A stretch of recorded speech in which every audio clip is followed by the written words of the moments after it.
지금부터 한국제약바이오 헬스케어 연합회 제2차 포럼을 시작하겠습니다. 먼저 국민의례가 있겠습니다. 모두 단상에 있는 국기를 향해 일어서 주시길 바랍니다.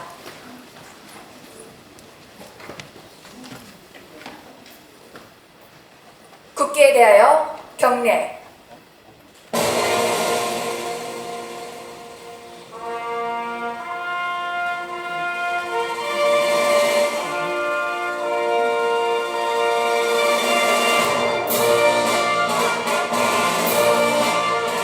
나는 자랑스러운 태극기 앞에 자유롭고 정의로운 대한민국의 무궁한 영광을 위하여 충성을 다할 것을 굳게 다짐합니다.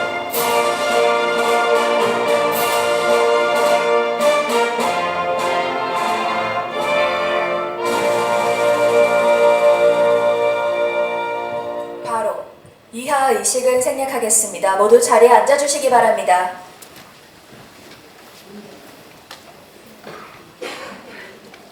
한국제약바이오 헬스케어 연합회는 한국제약바이오 헬스케어 산업, 민관협력 및 공동발전 방안 등을 모색하기 위해 한국스마트 헬스케어 협회 등 6개 단체가 모여 결성했으며 4차 산업혁명 시대 디지털화 등 최신 산업 동향 및 현안 등을 공유하고자 2개월마다 포럼을 개최하고 있습니다.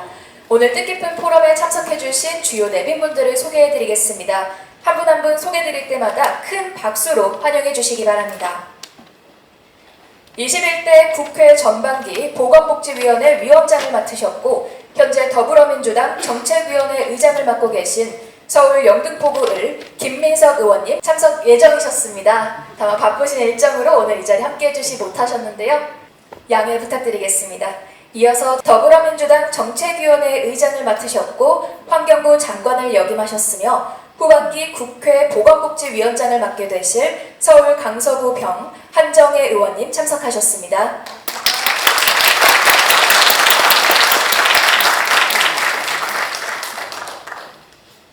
한국제약바이오 헬스케어 연합회 참여 단체장님들을 소개해드리겠습니다.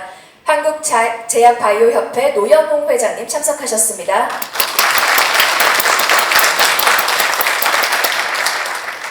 한국바이오의약품협회 이정석 회장님 참석하셨습니다.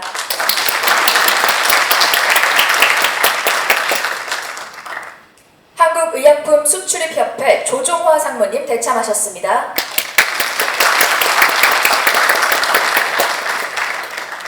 첨단재생의료산업협회 강경선 회장님 참석하셨습니다.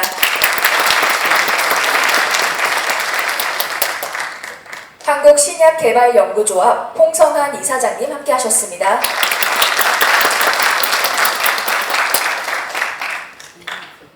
그리고 오늘 제2차 포럼을 주관하는 한국스마트 헬스케어협회 김세연 회장님 함께하셨습니다.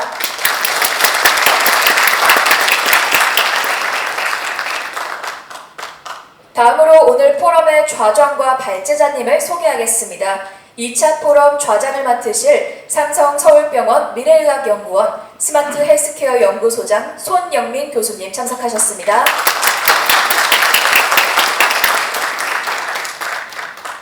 오늘 첫 번째 발제를 해주실 카이스트 김철 교수님 함께하셨습니다.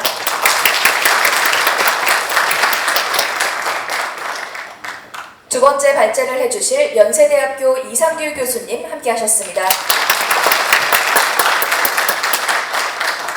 세 번째 발제를 해주실 식품의약품안전처 강영규 과장님 자리하셨습니다.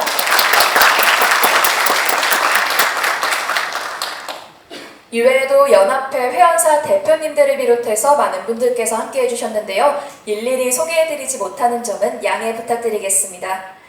먼저 오늘 포럼의 주관을 맡으신 한국스마트 헬스케어협회 김세영 회장님의 개회사가 있겠습니다. 회장님을 박수로 맞아주시기 바랍니다.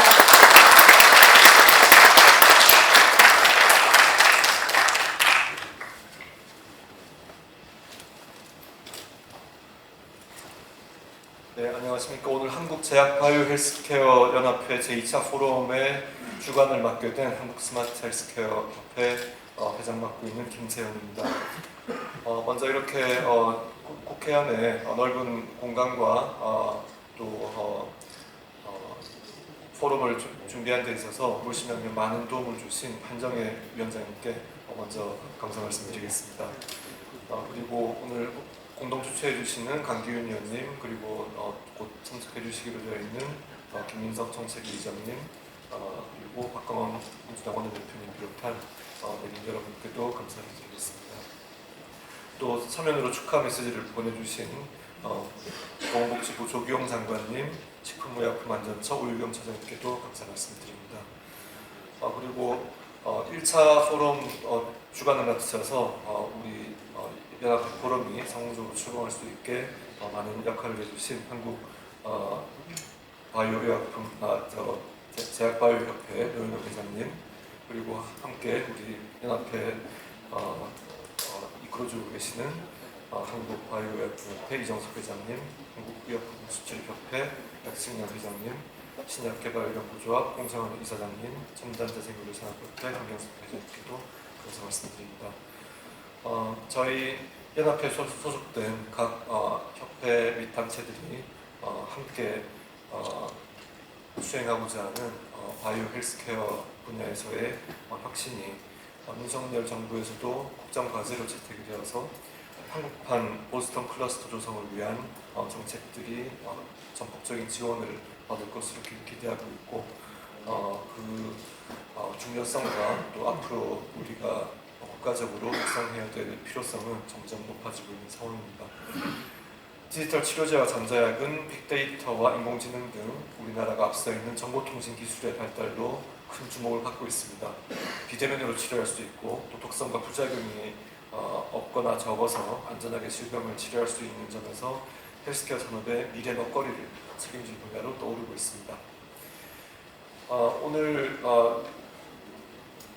그 발제와 토론에서 다루어질 여러 주제들을 통해서 미국 FDA에서도 디지털 헬스 폴리시 내비게이터라는 법령 및 가이드라인을 정비하면서 여러 가지 이 법제가 정비되고 있는데, 오늘 우리 포럼의 토론을 통해서도 한국이 이런 부분을 주도할 수 있는 분야가 어디인지, 그리고 이런 새롭게 등장하고 있는 디지털 치료기기의 특성을 반영한 안정성과 효능에 대한 평가, 또 경제성 평가에 대한 다른 접근들, 또 디지털 치료기기에 대한 수가 반영 등 사회적 합의에 대한 도출을 해나가야 할 그런 과제들이 산적해 있습니다. 대한민국에서도 의료기기 산업 육성 및 혁신 의료기기 지원법을 제정한 것을 계기로 해서 인공지능, 가상진강 현실, 디지털 치료기기, 사이버 보안, 또 실사용 증거 등에 대한 허가 심사 가이드라인을 선도적으로 발간했을 뿐만 아니라 혁신 의료기기 통합 심사 평가 제도를 도입하는 등 규제 지원에서 어느 나라보다 앞서가고 있다고 할 수 있겠습니다. 정말 다행스럽습니다. 이번 포럼에서는 이러한 산업 동향과 의료기기 규제 지원 방안에 대한 발표 및 토론이 이루어지고, 이를 계기로 해서 민관 모두가 함께 세계 시장을 선도할 수 있는 그런 계기가 되기를 바라겠습니다. 우리 한국제약바이오 헬스케어 연합회는 제약바이오 헬스 분야의 정책 지침을 보다 빠르게 제시할 수 있는 정책 대안을 준비하는 그런 단체가 될 수 있도록 노력을 기울여야겠다는 말씀을 드리겠습니다. 그리고 오늘 발제 및 토론을 맡아주시는 한 분 한 분께 다시 한번 감사 말씀드리고, 이 자리에 계신 모든 분들의 뜻이 모여서 발굴회가 이루어지기를 기대합니다. 다시 한번 감사드립니다. 네, 김세현 회장님 감사드립니다. 이어서 환영사가 있겠습니다. 오늘 포럼을 공동 주최하신 한정혜 의원님을 큰 박수로 모시겠습니다.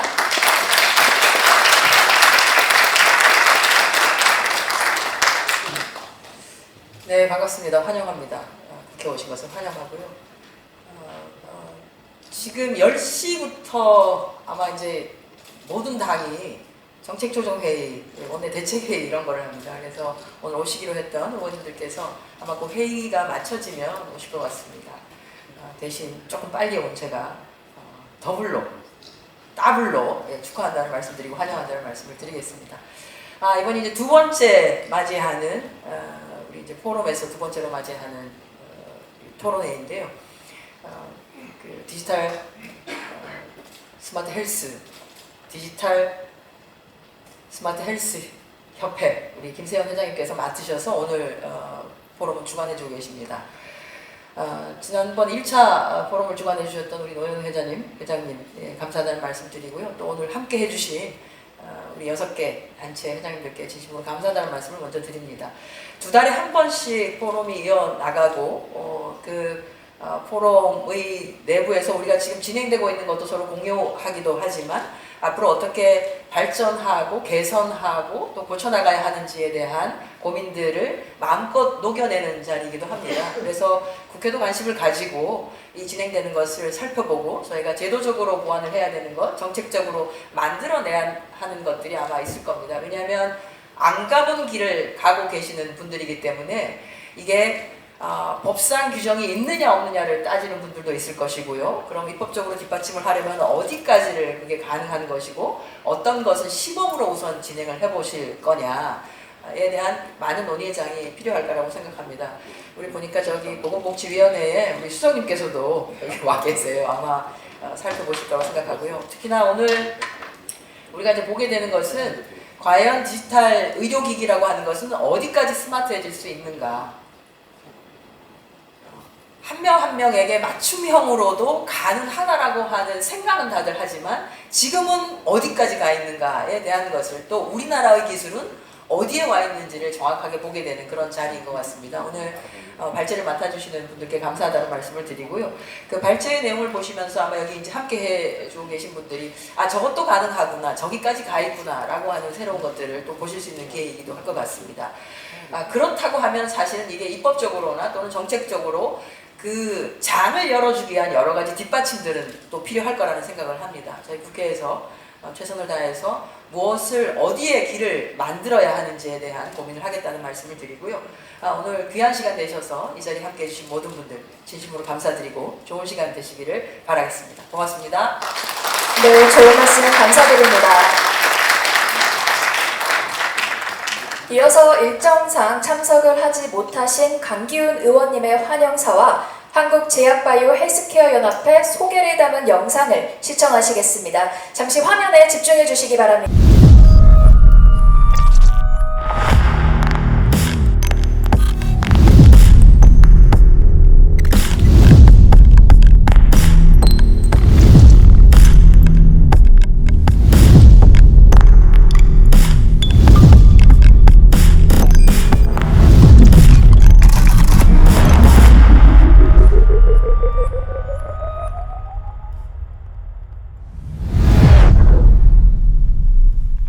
안녕하십니까. 국회 보건복지위원회 국민의힘 간사를 맡고 있는 강기훈 의원입니다.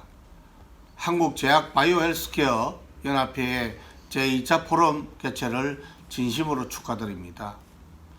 포럼 준비에 불철주야 힘써주신 한국스마트헬스케어협회 김세현 회장님, 제약바이오협회 노현웅 회장님, 한국바이오의약품협회 이정석 회장님, 한국의약품 수출입협회 백성열 회장님, 첨단재생의료산업협회 강경선 회장님, 한국신약개발연구조합 홍성환 이사장님을 비롯한 관계자 여러분의 노고에 깊이 감사드립니다. 윤석열 대통령께서는 2월 28일 바이오헬스 신시장 창출 전략 회의를 주재하고 바이오헬스 산업을 국가 핵심 전략 사업으로 키워나가기 위해 정부가 역량을 모으고 지원해 나가겠다는 강한 의지를 밝혔습니다. 바이오헬스 분야는 세계시장 규모가 2,600조 원에 달하며 성장 잠재력이 다른 산업을 상회하고 있고 초고령화 사회에 접어든 지금 국민 건강을 지키며 동시에 양질의 일자리를 창출할 것으로 기대되기에 국정과제로서의 위상도 남다를 뿐 아니라 더욱 장기적인 관점으로 봐야 하는 산업임이 틀림없습니다. 바이오헬스 신시장 창출 관련 5대 정책 방향이 발표된 가운데 지난 포럼에서는 이와 연계하여 4차 산업혁명 시대의 도래로 인한 바이오헬스 산업의 판도와 의료 마이데이터, 신약개발 패러다임의 변화 등을 이야기해 주셔서 연합회의 의지가 느껴질 뿐만 아니라 국회에서의 책임감도 깊게 가지게 되었습니다. 이번 2차 포럼에서는 전자약 및 디지털 치료제 등 첨단 융복합 기술 연구개발과 관련한 의제와 함께 디지털 헬스 관련 규제 지원을 토대로 법, 제도 및 인프라 구축을 위한 의제가 이어져 시장에서의 반응뿐만 아니라 윤석열 정부의 정책 의지를 재확인할 수 있는 뜻깊은 자리가 이어질 수 있음에 매우 감사를 드립니다. 이러한 논의를 기반으로 첨단 융복합 기술의 연구개발을 강화하여 바이오 헬스 산업 수출을 뒷받침할 기술에 투자하며 현장 수요를 반영한 연구가 지원될 수 있도록 뒷받침하고자 합니다. 국가의 미래 먹거리와 성장 동력을 찾아 선제적으로 지원하는 것은 정부 및 국회의 정교한 가림을 다시 한번 느끼며 범정부 거버넌스를 구축해 민간 협력체계가 원활히 이루어질 수 있도록 한국제약바이오 헬스케어 연합회가 중추적인 역할을 해주실 것을 당부드립니다. 또한 지금의 논의들이 지속되어 한국제약바이오 헬스케어 연합회가 국가정책 제언을 폭넓게 제시할 수 있는 헤리티지 재단과 같은 단체로 성장할 수 있기를 진심으로 기원합니다. 다시 한번 진심으로 축하드립니다. 감사합니다.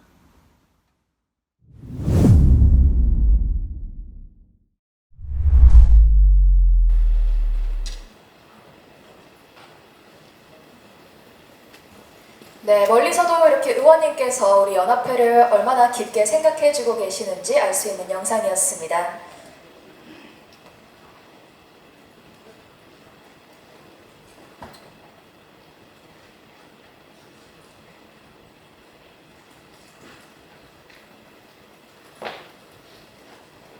네, 이외에도 우리 축하의 말씀을 서면으로 전해주신 분들이 계신데요. 자리에 함께 해주시진 못했지만 더불어민주당 박광온 원내대표님과 조규홍 보건복지부 장관님, 오유경 식품의약품안전처 처장님, 김민석 정책위원회 의장님께 깊은 감사의 말씀을 드립니다. 여러분들 받아보신 자료집에 축하의 말씀이 나와 있으니 꼭 한 번씩 읽어봐 주시면 감사하겠습니다. 다음은 참석해주신 주요 내외빈, 단체장, 발표자들을 모시고 단체 기념사진 촬영을 하겠습니다. 참석해주신 분들께서는 모두 단상 위로 올라와 주시면 감사하겠습니다.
네, 모두 고생 많으셨습니다. 조심히 내려가시고요.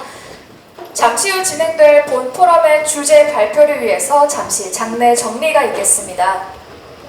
2부 행사는 좌장을 맡고 계신 삼성서울병원 미래의학연구원 스마트 헬스케어 연구소장 손영민 교수님이 사회를 맡으실 예정입니다. 그리고 발제자님들의 주제 발표 후에는 포럼 참석자님들의 질의응답 시간이 있겠습니다. 여러분들 이 자리에서 잠시만 기다려주시길 바랍니다. 그럼 저는 여기서 인사드리겠습니다. 김수연이었습니다. 감사합니다. 늦게 와서 축사한다고 시간을 끌면은 저 민폐가 될 것 같고요. 이게 세상이 바뀌니까 병도 새로워지고 이제 치료의 방법도 새로워지는데 제가 평소에 우리 김세현 의원님 굉장히 존경하고 늘 뵙고 싶어 하는데 이 또 새로 앞서가는 분야에 언제 이렇게 이런 일들을 맡으셔서 여러 가지 고민하시고 논의를 준비하셨나 하는 생각이 들어서 와보고 싶어서 왔습니다. 아마 이것이 이제 개인에게 필요한 맞춤형 치료뿐만 아니라 산업적으로도 굉장히 의미가 있는 것이어서 저희들이 고민할 바가 많고 정책적으로도 이게 뭐 급여와 연관되어야 또 진도가 나가는 부분이어서 짚어볼 부분이 많이 있는 것 같습니다. 이 논의 조금 전에 우리 한정 의원님 가시는 거 뵀는데 저도 지금 사실은 세미나가 몇 개가 있어서 보지는 못하고 제가 이런 데 오면은 꼭 챙겨야 될 걸 자료를 챙겼습니다. 꼭 읽어보고 우리 김세현 회장님과도 이거 소통하면서 계속 함께 챙겨나가도록 하겠습니다. 감사합니다.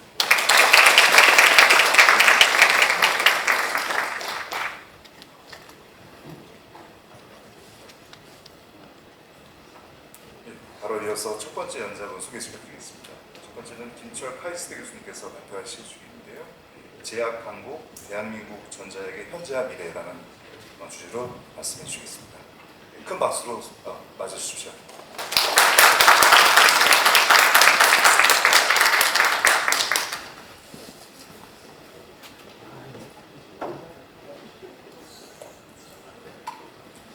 네, 안녕하세요. 저는 카이스트 바이오미디어학과의 김철입니다.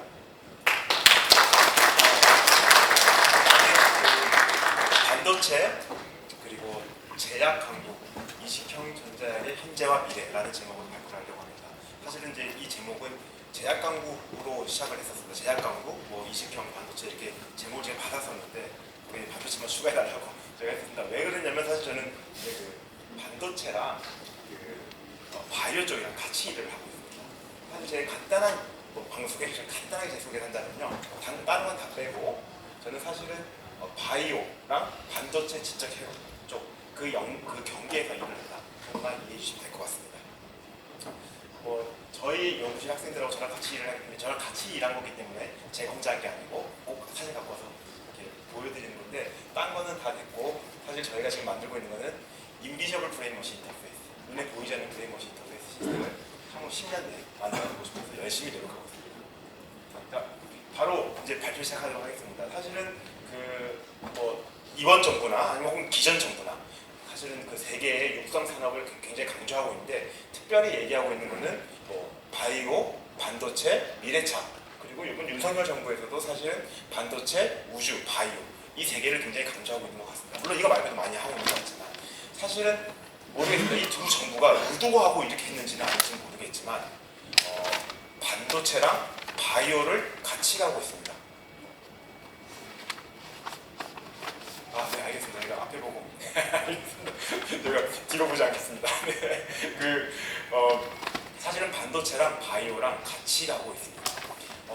반도체는 그 영역을 넓히기 위해서 바이오 산업으로 가야 될 것이고 바이오는 그 기술을 더 전진시키기 위해서 초소형으로 만들 수 있는 그 기술, 반도체 기술을 활용해야 합니다. 두 개가 같이 가야만 더 넓은 시장이 창출될 것입니다. 저는 사실 그 경계에서 일을 하고 있고요. 바로 전자약 얘기를 좀 들어보도록 하겠습니다. 제가 사실은 전자약에 대해서 여러분들이 아시는 분도 계실 테고 처음 들어보신 분도 계실 텐데 전자약이라는 단어는 사실은 최근에 나온 단어입니다. 2013년에 나온 단어인데 제가 그것도 소개해드리도록 하겠습니다. 제가 뒤로 보면 안 되는데 조금 뒤로 보게 되네요. 사실 그 전자약이라고 해서 제가 이제 구글에서 찾아보면은 사실은 요즘에는 제가 아직 공부하기 시작할 때만 해도 사실 거의 없었습니다. 근데 지금은 굉장히 뉴스가 많이 나오고 있습니다. 사실은 전자약 하면은 뉴스에 보면 뉴스가 막 수십 개, 수백 개 나올 겁니다. 근데 그 중에서 사실은 보면은 20조 원 향상했다. 그 다음에 전자약 국내는 아직 걸음마 수준에 약간 이렇게 세계를 잘하고 있고 북한은 못한다, 우리나라 못한다 이런 얘기 좀 하고 있는 것 같고요. 또 상용화된 글로벌 전자약이 이미 있다. 전자약의 단어가 나온 지 얼마 안 됐는데 이미 상용화됐다.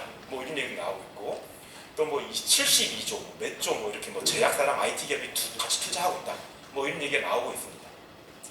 그리고 좀 더 이렇게 그 우리가 못하는 것들을 보여줘야 되니까 어떤 얘기가 나오면 식물 인간을 치료했다. 뭐 이런 얘기 실제로 확인했습니다. 프랑스에서 확인했었습니다. 그리고 이런 얘기도 나오고 있고 뭐 계속 뭐 거의 다 된 것처럼 이렇게 얘기되고 있지만 사실은 전자약이 가야 될 길은 굉장히 멉니다. 아직 많이 가야 될 것 같습니다. 저희가 여기 사실은 제약 쪽이니까요. 제약 하시는 분들이 많이 계시니까 특히 이 기사 중에 특히나 이 약에 관련된 걸 가지고 포커스해서 얘기해 보도록 하겠습니다. 뭐 전자약은 앞으로 시장이 계속 발전될 것이다. 뭐 이런 얘기는 뭐 이건 사실은 나는 앞으로 지금 이런 자료 많이 봤는데 내려갈 것이다 하는 건 본 적이 없어요. 사실 다 올라갈 거다 이렇게 얘기를 하는데 여기서 마찬가지로 2029년에 뭐 600억 달러 이상의 시장이 확보될 것이다 이런 얘기가 있고요. 특히 이 기사에서는 조금 재밌어요. 전자약이 무엇인지 정의를 했습니다. 전자약이란 무엇인가? 물론 기사에서는 당연히 한 줄로 정의를 해야만 되는 거니까 한 것 같은데 전기, 자기장, 초음파 등 전자기적 자극을 통해 질병을 치료하는 장치가 전자약이다 라고 정의를 했었습니다. 많은 사실은 제가 올해 뭐 전자약을 하시는 뭐 산업계, 학계, 병원, 그다음에 뭐 정부 기관 다 모여서 얘기를 했었는데 그 팀이 모여서 1시간 동안 싸운 게 전자약에 대한 정의였습니다. 그리고 결론은 못 내렸습니다. 전자약 정의를 못 내렸어요. 도대체 뭐가 전자약이냐? 굉장히 말이 많아요. 말이 많다기보다는 좀 이렇게 다양하게 고려해야 될 것이 많습니다. 사실 여기서도 좀 틀린 게 초음파는 전자기적 자극이 아닙니다. 초음파를 구동하는 건 물론 전기가 만들어내지만 전기가 음파를 만들어내거든요. 음파는 메케니컬 웨이브라서 사실 또 전자기적 자극이라고 말하기 좀 애매하고요. 그리고 치료, 사실은 전자약이 치료만 하지는 않습니다. 완화하는 것도 전자약이라고 말할 수도 있거든요. 그러면 그러면 여기다 완화랑 치료라고 넣으면은 사실은 전기 자기를 이용해서 완화하는 장치, 뭐 메케니컬 진동을 해서 진통을 완화하는 장치, 가장 먼저 본 게 뭐가 있죠? 안마의자. 안마의자도 전자약 아니냐 뭐 이렇게 얘기가 나옵니다. 그러니까 굉장히 정의하기가 어렵습니다, 사실. 그래서 사실 저도 이 자리에서 정확한 정의를 내리지는 않을 거고요. 제가 내리는 뭐 그냥 이 톡 내에서, 이 발표 내에서만 간략하게 엉성하지만 내린 정의는 이 정도로 하겠습니다. 전기, 자기장, 초음파 등을 국부 자극을 통해 질병을 치료 완화하는 전자장치 정도로 정의를 내릴 거고, 특별히 이 전자약의 장점은 무엇이냐? 전자약이 왜 중요한데? 라고 한다면은 사실 기존 화학 기반 약품과는 달리 특정 시간에 필요한 부분만을 자극해서 부작용을 완화하는, 최소화할 수 있는 시스템이다. 뭐 이래서 지금 전자약의 얘기가 많이 되고 있다. 이 정도로 제가 얘기 드리도록 하겠습니다. 전자약은 전자약의 단어를 영어로 보면 좀 더 쉽게 다가옵니다. 일렉트로스티컬이라고 부르는데 일렉트리컬, 그러니까 파머스트리컬 단어가 합쳐져서 합성된 신조어입니다. 사실 이 단어는 누가 제일 처음에 제안했냐면 제가 아는 한 2014년 네이처의 기고문 형식으로, 논문을 쓴 건 아니고 기고문 형식으로 GSK의 그 당시 바이스 프레지던트였던 크리스토퍼 팜이라는 그 분이, 박사님이 사실은 이 단어를 처음으로 쓰셨습니다. 이 기고문에서 일렉트로스티컬이라는 단어를 쓰셨고, 그때는 사실 이거 이 논문 연구를 발표한 건 아니고 GSK에서 이런 펀드를 모집할 것이다, 많이 지원해달라, 뭐 이런 식의 기고문 형식이었습니다. 근데 이게 처음으로 일렉트로스티컬 단어가 나온 걸로 알고 있고요. 나중에 이분은 사실은 나중에 얘기할 거지만 이분은 지금 현재는 갈반이라는 회사로 옮기셔서 그쪽에 지금 사장으로, CEO로 지금 활동하고 계십니다. 그쪽 회사 얘기를 잠깐 해드릴 겁니다. 이 자리에서는 사실은 지금 동양에 대해서 좀 얘기를 많이 드리려고 합니다. 동양은 사실은 지금 특히나 글로벌 전자약을 상용화시킨 회사들에 대해서 동양에 대해서 좀 얘기 드리려고 하는데, 뭐 많이 있습니다만 시간은 다 얘기 못 드리고 사실 한 2개 정도, 앞에 있는 거 2개 정도만 얘기 드리려고 하고 있습니다. 요게 뉴로시그마가 만든 디바이스고요. 모나치라 브랜드 디바이스고, 여기는 지금 칼라 헬스라는 데서 만든 칼라 트리오라는 디바이스고, 여기는 노보큐라 해서 만든 악성 뇌종양을 제거하는 디바이스인데, 요거까지는 제가 시간이 안 돼서 얘기 못 드릴 것 같습니다. 자, 먼저 전자약 동향에서 뉴로시그마가 만든 모나치 ETNS라는 디바이스에 대해서 좀 말씀드리도록 하겠습니다. 사실은 이 디바이스는요, 이 회사 홈페이지 들어가면 이렇게 정의하고 있는데, 이 디바이스가 뭔지 Non-Medication Treatment Option, 그러니까 어떤 약으로 치료하는 게 아니라 지금 또 다른 옵션이다. 근데 어떤 거니? Children with ADHD, 그러니까 주의력 결핍 주의력 결핍 과잉 행동 장애를 가진 아이들에게 약이 아닌 또 다른 방법으로 트리트먼트 할 수 있는 그런 기법들이다라고 정의를 하고 있습니다. 이건 어떻게 하고 있는 거냐면요. 여기 보이시죠? 요 디바이스가 전기 자극을 만들어냅니다. 그래서 전기 자극을 이 친구에게 이 머리 이마 쪽에다가 전기 자극 신호를 주게 됩니다. 사실은 이 크기는요, 핸드폰 크기 사이즈고요. 전류 자극 생성부가 이마부에 장착되는 패치 형태의 전극으로 구성됩니다. 그리고 이 전류 자극 생성기랑 패치는 유선으로 연결하고 있고요.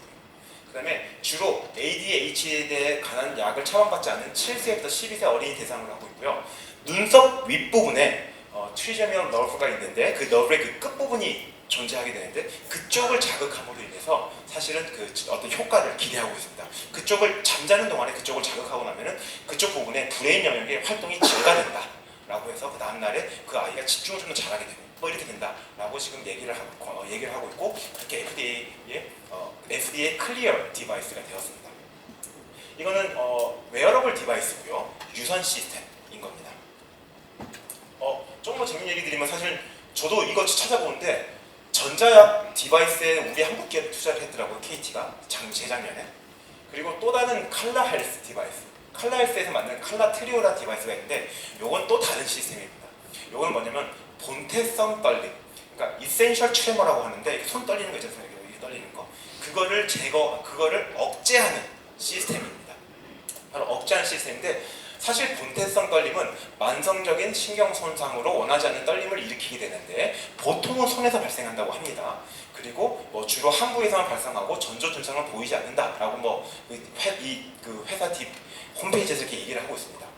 근데 자기들은 그래서 어떻게 했냐면은 그 자극이 떨리는 그 부분, 그러니까 손이 떨리니까 손에 전기 자극을 주는 디바이스를 만들었다. 그래서 손목시계 형태로 만들었고요. 요거는 사실 배터리 오퍼레이티드 시스템입니다.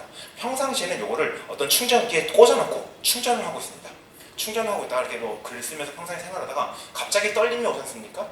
그러면은 그 유저가 그 디바이스로 가가지고 이걸 장착합니다. 손에.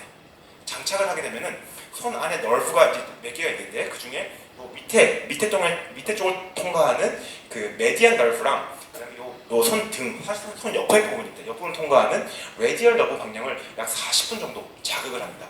메디얼 너브를 자극했다가 레디얼 너브를 자극했다 이렇게 왔다 갔다 하는 식으로 해서 40분 정도 자극을 하게 됩니다. 그렇게 되면은 떨림 증상이 굉장히 완화된다고 합니다. 그래서 40분 정도 자극을 하고 다시 충전시키면서 자기는 또 평상 생활을 하고 그러다가 떨리면 다시 꺼내가지고 또 장착을 하고 이런 형태입니다. 이게 사실은 큰 그림에서 봤을 때 유저까지 포함했을 때는 리스폰시브 스티뮬레이션이라 말할 수 있을 것 같습니다. 사실 이걸 우리가 기술적으로 리스폰시브 스티뮬레이션 얘기는 하지 않지만 큰 그림으로 봤을 때 이제 점점 그 방향을 가려고 하는 겁니다.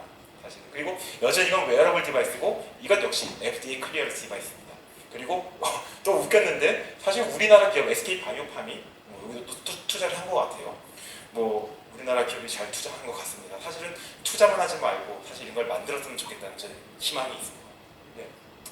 자, 방금 두 개 제가 웨어러블 디바이스를 말씀드렸습니다. 이게 지금 전자약이 현재 지금 상용화되고 이제 팔고 있는 제품들입니다. 근데 사실은 지금 전자약이 이제 미래 부분을 얘기하려고 하는데 점점 어디로 가고 있냐면요. 이식형 전자약, 몸 안에 심어버리는 전자약으로 들어가고 있습니다. 왜 그러냐면요. 사실은 외부에서 전기 자극을 하면은 정말 그 부분, 사실 전자약의 가장 큰 장점이 무엇입니까? 화학약품은 이렇게 식도통에서 들어가야 되는데 그게 아니라 그 발생하는 그 부분만 자극할 수 있다. 그게 장점인데 전자약을 외부에서 자극하게 되면 그 부분만을 자극하는 게 굉장히 어렵습니다. 전자기파도 사실은 퍼지고요. 여기 외부에서 그 부분만 정확하게 자극하는 것은 사실은 거의 불가능에 가깝습니다. 그래서 사람들이 많이 깨닫고 사실은 외부 웨어러블 디바이스로 할 수 있는 건 사실은 좀 제한이 있기 때문에 사람들이 많이 깨닫고 이식해서 그 널브를 감싸서 그 널브만 자극하자 라는 식으로 지금 진행하고 있습니다. 사실 그 회사의 필두로 나선 회사는 갈반이라는 회사인데요. 사실 갈반이라는 회사가 굉장히 재밌습니다. 구글의 밑에 자회사, 구글이 검색 엔진인데 그 밑에 생명 쪽 기업의 베릴리라는 자회사를 만들었습니다. 근데 그 베릴리가 GSK랑 합작해서 또 다른 회사를 만들었습니다. 그게 바로 갈반이라는 회사입니다. 이 자녀가 자를 낳는 이런 시스템인 거죠. 근데 이쪽은 루마티즘 관절염을 위한 이식형 전자약을 만들었고 아직 이거 승인되지 않았고 팔고 있지는 않습니다. 그 현재 이제 미래라는 얘기가 이 얘기입니다. 그래서 이거는 어디냐면 전기 자극 시스템의 요 배 쪽, 요쪽에 들어갑니다. 요쪽에 들어가고 요거 크기는 한 여기 열쇠 정도 크기, 요 열쇠 정도 크기입니다. 여기서 전기 자극을 만들고 이 전기 자극이 여기 그 스플래닝 널브에 그 감싸는 그 커프 형태의 전극으로 전기 자극을 전기 신호를 전송하게 되고 그러면 요 비장이 이제 뭐 그 좀 되게 그 오해를 하게 됩니다. 여기 사실은 여기 염증이 있다고 생각해서 막 계속 면역 반응을 일으키려고 했는데 전기 자극이 오네. 그러면 전기 자극 이제 그냥 그 면역이 그 염증이 이제 해결됐나 보다. 해서 이제 더 이상 면역 반응을 일으키지 않게 하는 이렇게 약간 속이는 비장을 속이는 이런 시스템을 만든 것 같습니다. 그래서 지금 인적으로 하고 있고 또 하나는 사실 이게 이식했기 때문에 요 안에다 전력을 공급해야만 합니다. 그러니까 전력 공급하는 배터리를 지금 배터리까지 같이 안에 넣어 동작시키는데 전력을 공급하기 위해서 사실 여기 충전기 이 충전기를 넣어서 하루에 한 번 정도 충전하고 그다음에 꺼내서 평생 생활하다가 다시 배터리 다 되면 다시 또 충전하고 이런 식으로 동작하는 시스템입니다. 사실은 뭐 이런 것뿐만 아니라 사실 또 이식형 기기로 해서 스플래닝 그 척추 스파이널 코드 인저리가 생긴 경우에 뭐 이렇게 전기 자극을 줘서 뭐 마비 환자를 걷게 했다 이런 것도 뉴스에 지금 오래 났던 것 같은데 이런 기기들을 계속 확장해 가고 있습니다. 이식형을 하면서 점점 우리가 못했던 난치병이나 여랬던 것들을 점점 치료하려고 노력하고 있습니다. 근데 사실 이 이식형 기기 전자약의 가장 중요한 핵심 기술이 무엇이냐라고 했을 때 사실은 그 아까 앞에 보였던 기사 중에 하나가 나왔습니다. 그 기사 중에 초소형 신경 전극, 초소형 신경 처리 및 자극기 페노프용 제형 센서의 중요성에 대해서 얘기를 하고 있습니다. 이게 무슨 말이냐면요. 지금 우리 현존하고 있는 가장 유명한 전자약이라고 말할 수 있는 DBS에 대해 가지고 지금 예를 들어서 말씀드리도록 하겠습니다. DBS를 전자약이냐 아니냐 이것도 또 많이 많은데 전자약이라고 얘기하고 하겠습니다. DBS는 뭐냐면요. 파킨슨병을 가졌을 때 또 몸에 떨림 현상이 옵니다. 근데 그쪽 그 떨림 현상을 관측했을 때 뇌 깊은 부분 사실 탈라머스라고 하는데 그쪽 부분을 전기 자극을 주면서 전기 자극을 주면 왠지 모르겠지만 떨림 현상이 줄어들게 됩니다. 그래서 이 사람들이 이걸 개발하고 이걸 상용화해서 하고 있는데 지금 어떠냐면요. 전기 자극을 끝도 없이 줍니다. 좀 웃기죠.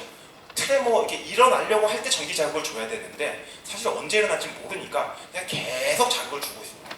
이러면 어떤 일이 발생할까요? 두 가지 문제가 일어납니다. 사실 전력을 엄청 소모하게 되니까 배터리를 큰 거 써야 됩니다. 배터리를 큰 거 쓰면 어떤 일이 발생하죠? 뇌에 넣지 못하니까 공간이 많은 요 가슴에 넣을 수밖에 없습니다. 그러면 사실은 가슴에 넣으면 되지 뭐가 문제야 라고 하겠지만 재밌는 사실은 이 전극을 심을 때는 환자를 마취하지 않습니다. 전극을 찌를 때는 전혀 마취하지 않아요. 환자들이 아픔도 못 느낀다고 하는 게 통점이 없어서. 근데 사실 요 전극 꽂고 전기선을 연결할 때, 요거 지나갈 때 이때 환자가 아픔을 많이 느껴서 두 번째 수술할 때는 전신 마취를 하고 한다고 합니다. 그래서 사실 굉장히 예후가 어렵고도 회복이 안 되기도 하고 이런다고 하는데 그래서 여기 있는 배터리를 요 위로 올리려고 사람들이 많이 노력하고 있는데 여긴 공간이 없어요. 그래서 사실은 에너지 효율을 높이기 위해서 배터리 사이를 줄이기 위해서 자극이 일어났을 때만 하는 시스템으로 지금 가려고 굉장히 노력을 많이 하고 있습니다. 또 하나 자극이 일어날 때만 했으면은 자극이 일어난 걸 센스했어요. 그래서 자극을 줬어요. 그럼 언제 멈춰야 되죠? 그거 방법이 없어요. 언제 멈추면 언제 되는지 몰라요. 그래서 사실은 전기 자극을 주고 있는 동안에도 신호를 계속 측정해야만 합니다. 근데 자극 신호랑 전기 생체 신호를 같이 있는 거는 굉장히 어렵습니다. 한 1000배 차이 나거든요. 신호 크기가. 그래서 굉장히 어렵습니다. 그래서 굉장히 노이즈에서 작은 미세한 소리를 들어야만 하는 그런 시스템을 만들어야 되는데 사실 그런 것들을 저희 연구실에서 지금 저희가 많이 연구를 하고 있고 저희가 지금 사실 아직 발표는 안 했지만 그런 기술들을 개발해서 사실은 지금 서울대병원하고 같이 코업을 했었는데 여기 보이시죠? 여기 조그만 신호, 요 지글지글거리는 거 이게 생체 신호고요. 여기 푹 크게 뜨는 게 사실 전기 자극 줄 때만 생기는 아리팩트입니다. 근데 이 아리팩트에서도 생체 신호가 포함되어 있는데 그거를 하드웨어로 살짝 다 빼버리면은 그게 그 안에 숨어있는 생체 신호를 다 읽어낼 수가 있게 됩니다. 사실 이게 요즘에 말하는 반도체 기술인데 거기에 AI 기술이 들어간 AI 반도체라고 보면 될 것 같습니다. 큰 그림으로 말해줄 때요. 자 그리고 배터리 크기가 커서 사실 이 배터리 크기가 크니까 이런 일이 발생하는데 배터리 크기를 줄이려면 그리고 아예 없애버리려면 어떻게 할 수 있을까? 무선으로 전력을 전송할 수 있지 않을까? 그래서 사실은 많은 연구팀들이 저를 포함해서 많은 연구팀들이 진행하고 있고요. 무선으로 전력을 전송하는 기법들은 사실은 패러데이가 1900년 초반에 발표한 발표한 Faraday Law of Induction을 그 기법, 그 물리학적 기술을 이용해서 전력을 전송하는 건데, 이런 기술들을 이용해서 저희가 뭐 3cm 정도의 크기의 이런 그 안테나랑 반도체 칩을 여기 설계해서 요 생지 안에 집어넣어서 실험을 하고 있는 중입니다. 요 생지 등에서 전력을 전송하고 생지 몸 안에 있는 기기가 전력을 받아가지고 전기 작업도 하고, 그다음에 데이터 통신도 하고 있습니다. 전력 전송도 하고 데이터 통신도 하고 이런 일들을 하고 있습니다. 뭐 사실은 그리고 이제 사실 전자약을 만들었을 때 결국 전자약을 바로 사람에게 테스트할 수는 없으니까 동물 실험을 반드시 해야 될 텐데, 그러면 동물에다가 넣고 어떻게 롱텀으로 관찰할 것이냐라는 기술들은, 사실 동물들은 막 살아 움직이고 돌아다니지 않습니까? 그러면 살아 움직이는 동물에게 전력을 어떻게 전송할 것인가?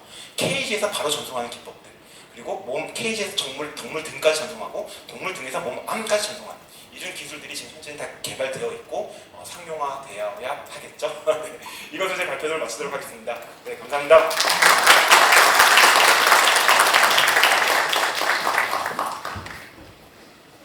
굉장히 열정적인 강의 해주셨고요. 예, 저희 이제 전자약의 세계적인 동향에 대해서도 아주 효과적인 부분들을 잘 정리해 주신 것 같습니다. 다시 한번 큰 박수 부탁드리겠습니다. 다음은 연세대학교 이상규 교수님께서 디지털 치료기기 글로벌 경쟁력 선점 전략이라는 주제로 강의를 해주시겠습니다. 네, 큰 박수 부탁드리겠습니다.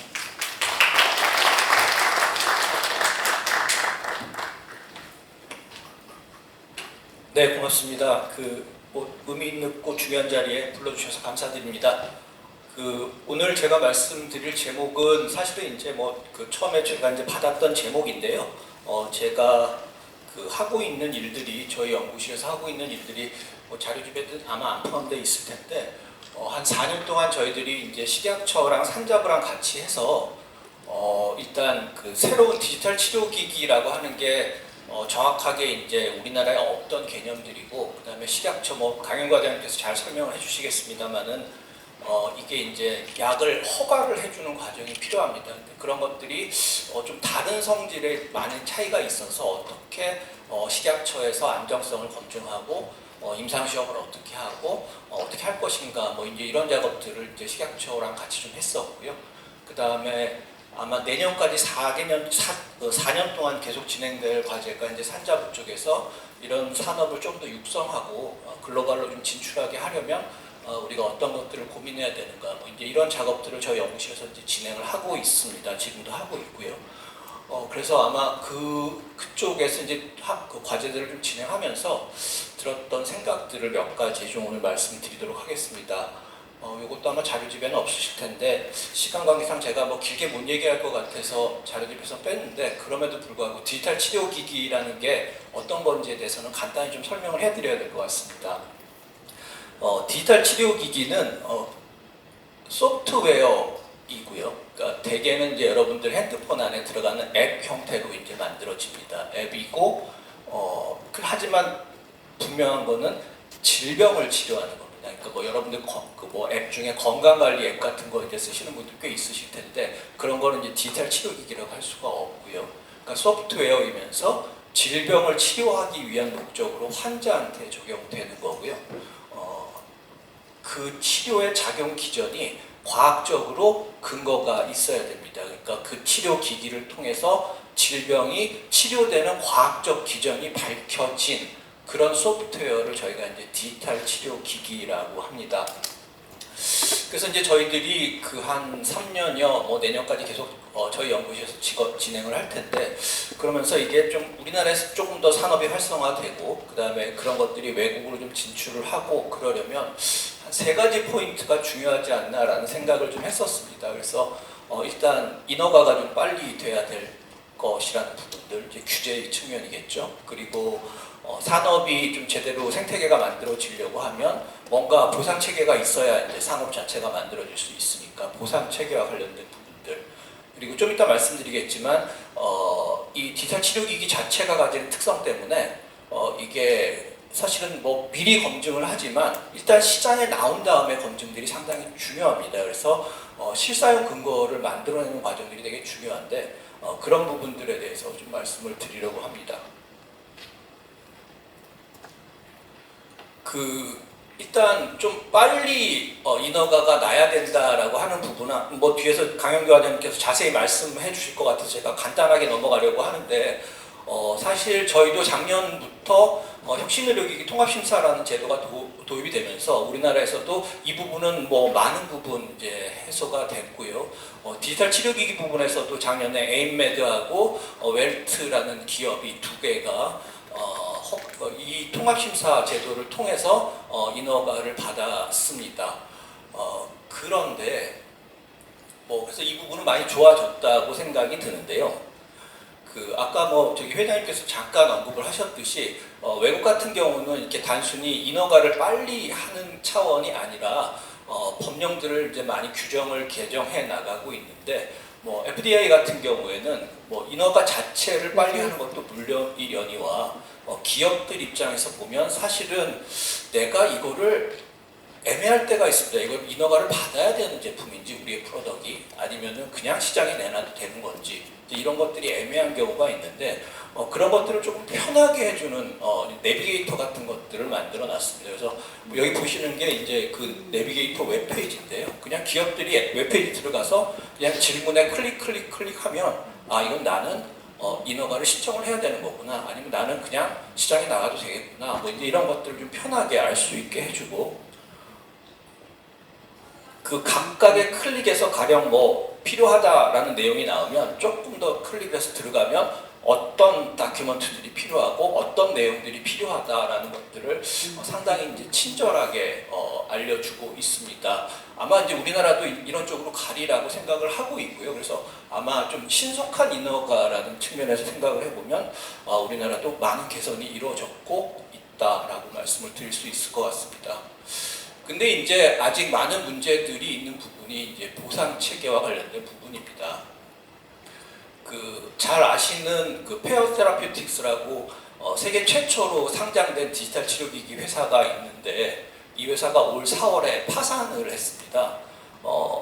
제품도 상당히 좋았고요. 그 다음에 의사들도 처방을 많이 냈고, 그 다음에 환자들도 되게 좋아했는데 파산을 했습니다. 이게 미국의 가장 큰 공적 의료보험 체계인 메디케어에서 급여를 안 해주는 바람에 미국은 이제 다양한 보험자들이 있지 않습니까? 민간보험부터 해서 많은 보험자들은 급여를 해줬지만 어쨌든 메디케어에서 급여를 못 받으면서 이 회사가 매출 대비 한 10배의 손실을 기록하면서 올 4월에 파산을 했습니다. 그래서 그때 CEO가 이제 기고를 하면서 이렇게 좋은 제품들이, 이렇게 혁신적인 제품들이 제도가 뒷받침되지 못해서 시장에서 없어지는 게 너무 안타깝다, 이런 얘기들을 했었는데, 이런 부분에서 이런 보상과 관련해서 가장 앞서가고 있는 나라가 이제 독일인 것 같습니다. 그래서 독일 같은 경우에는 지금 시행되는 제도는 보면 일단 제품이 있으면 최소한의 기준들, 여기서 보이시는 이 최소한의 5가지 기준을 충족시키면 일단 시장에서 급여를 해줍니다. 일단 시험적으로 한 12개월 혹은 24개월 동안 시장에 나와서 실사용 근거들을 만들도록 해주고 있고요. 그 과정을 통해서 이게 환자들한테 도움이 되고 충분히 유효하다라고 되면 정식으로 급여로 포함시키는 이제 그런 제도들을 가져가고 있습니다. 그게 이제 2019년에 이제 독일이 세계 최초로 디지털 헬스케어법이라는 걸 만들었는데요. 그 내용이 이제 제가 앞에서 말씀드린 이제 그런 것들입니다. 그러니까 디지털 헬스케어라는 것들이 보다 빨리 시장에 진출하고 환자들한테 도움이 되고 국가적으로도 도움이 되기 위해서 어떤 내용들이 필요한가라고 하는 내용들을 한 10가지 정도를 정리를 해서 그 내용들을 이제 법에다가 담았습니다. 그래서 내용 보시면은 사실은 저희들도 그냥 당연하게 생각할 수 있는 내용들이죠. 근데 이런 것들이 실제로 법안으로 만들어지고 법안이 틀을 갖춘 상태에서 여러 가지 제도들이 시행되고 기업도 거기에 발만 주다 보니까 아마도 디지털 치료기기 쪽에서는 독일이 가장 앞서가고 있지 않은가라는 생각을 하게 됩니다. 조금 전에 말씀드렸듯이 독일에 의해서 말씀드렸듯이 지금 외국의 추세는 일단 선 시장 출시를 하고 시장에서 그게 1년이 됐던 2년이 됐던 실제 사용되는 거에 대한 데이터를 모아서 그러고 나서 정식으로 이게 보험에서 급여를 할지 말지에 대한 것들을 판단을 하자. 뭐 이제 이런 식의 생각들을 가지고 있습니다. 그렇기 때문에 여기서 말하는 실사용 근거라는 게 이제 되게 중요해지는데요. 디지털 치료기기에서는. 우리나라 같은 경우는 주로 이쪽을 이제 많이 생각을 하고 있습니다. 그러니까 일단 임상적으로 안전하냐, 유효하냐, 뭐 이제 이런 것들을 주로 고려를 하는데, 독일이라든지 이제 많은 나라에서 실제로 시장에 나간 다음에 잘 쓰여지는 디지털 치료 기기와 그렇지 않은 기기들을 잘 따져보니까 저희들이 생각을 많이 안 하고 있는 이 부분이 되게 중요하다는 것들을 이제 얘기를 하고 있습니다. 그러니까 실제로 그 앱을 사용자들이 사용할 때 사용자 경험이 상당히 좋아야 된다라고 하는 부분들이고요. 그래서 바라본데는 우리나라도 제도적으로 정비가 개선되는 과정에서 기업들한테 이런 것들도 상당히 중요하다는 것들을 좀 인식을 시켜주면서 제도가 만들어지면 어떨까 이런 생각들도 좀 해봤습니다. 두 번째로 이제 더 근본적인 문제인데요. 저희들이 시장을 활성화하고 뭔가 하기 위해서는 사실은 뭔가 보상을 해줘야, 그러니까 우리나라 얘기를 하면 보험에서 이제 급여를 얼마를 해줄 것이냐의 문제입니다. 사실 여기에 대해서는 딱히 합의된 내용들은 아직은 없는데, 사실은 디지털 치료기기가 그동안에 우리가 먹던 약이라든지 다른 의료기기랑 완전히 다른 형태, 다른 차원의 얘기들이기 때문에 이거의 경제성을 어떻게 평가할 것이냐의 문제는 상당히 복잡한 문제이고 실제로 상당히 어려운 문제이고 사실 연구가 많이 되지는 않았습니다. 뭐 몇몇 연구에서 보면 뭐 몇 가지 것들을 다 이렇게 추산을 하면 디지털 치료기기에 뭐 이런 것들을 평가를 할 수가 있을 것이다라고 하는데 사실은 그렇게 쉬운 문제만은 아닙니다. 우리나라의 건강보험 제도를 보면 상대가치라는 걸 가지고 이제 급여의 수가를 결정을 하게 되어 있는데, 여기 보시면은 상대가치에 포함되는 내용이 세 가지입니다. 업무량이 얼마나 되는지, 그리고 그거에 들어가는 비용이 얼마나 되는지, 그 다음에 그 행위 혹은 약 같은 것들의 위험도가 얼마나 되는지를 가지고 급여의 수준을 평가를 하는데, 디지털 치료기 같은 경우 사실은 업무량이 기존보다 당연히 작을 수밖에 없고요.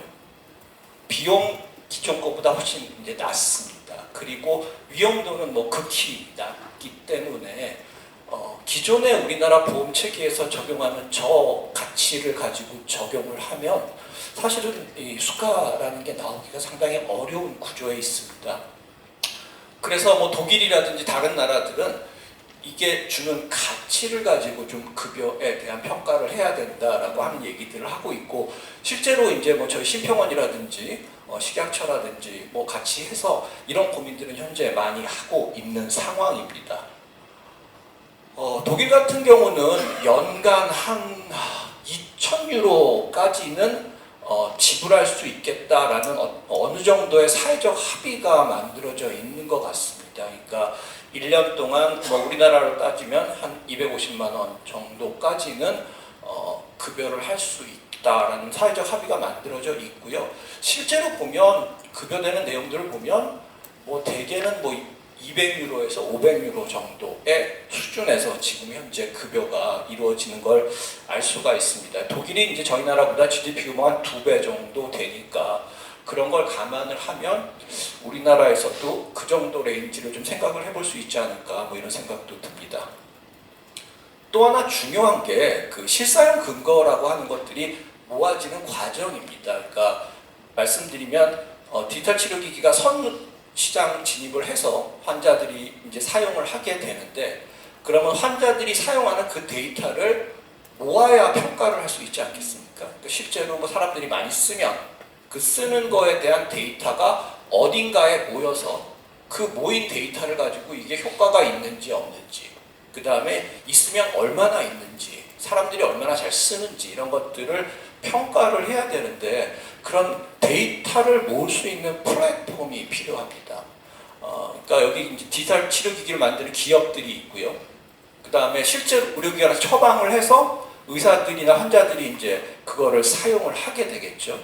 그러면 그 사이에서 사용자들이 쓰는 데이터가 이 플랫폼에 모이고 이 플랫폼에 있는 데이터가 유관기관들, 공단이라든지 심평원이라든지 식약처 같은 곳으로 가서 식약처에서는 안전성을 평가하고 공단에서는 뭐 수가 같은 것들에 대한 참고를 하게 되고 뭐 이런 과정들이 필요하고 또 기업 자체는 또 제품을 개선하기 위해서 또 그 데이터를 다시 피드백 받아야 되고 이렇게 되는데 사실은 이 플랫폼에 대해서는 아직까지 우리 사회에서 정리된 내용들이 없습니다. 그리고 저희 연구실에서 진행을 지금 이렇게 R&D 차원에서 좀 하고 있는데요. 세브란스 병원이랑 디지털 치료제 기업들이랑 유관기관들이랑 같이 해서 이 개방형 DTX 플랫폼을 만드는 작업들을 저희 연구실에서 하고는 있는데 아직은 R&D 수준인 것 같고요. 그 다음에 넘어야 될 산들이 아직은 너무나 많이 있는 것 같습니다. 하지만 실상 데이터가 중요한 디지털 치료기 같은 경우에는 이 개방형 DTX 플랫폼을 만드는 작업들도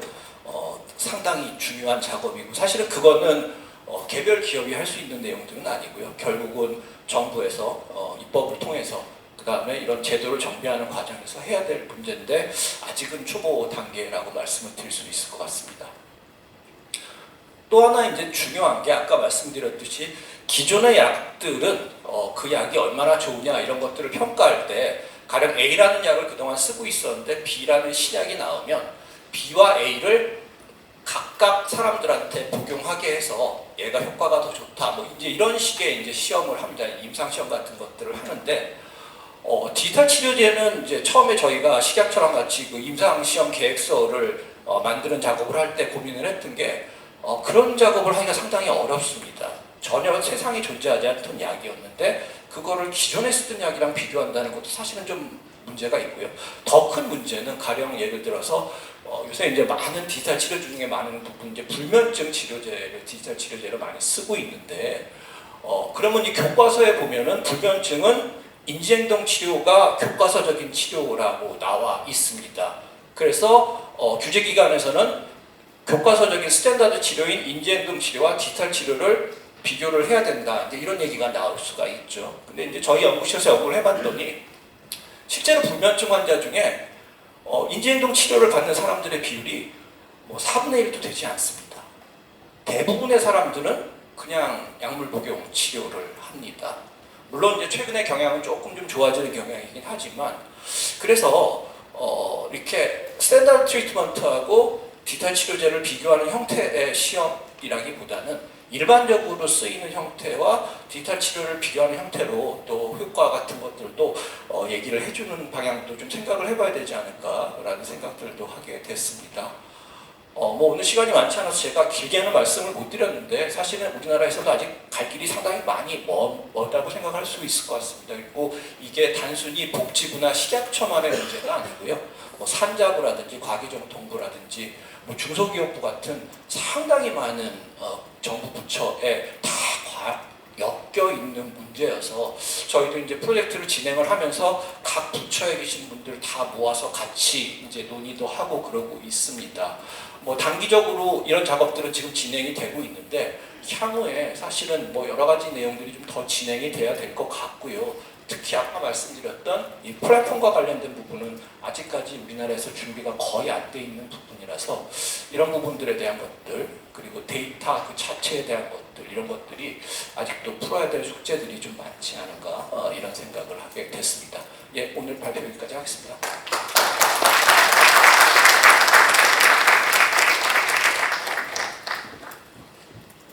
예, 이상 교수님께서 아주 현 단계 디지털 치료제의 어떤 그런 문제점을 조목조목 잘 설명해 주신 것 같습니다.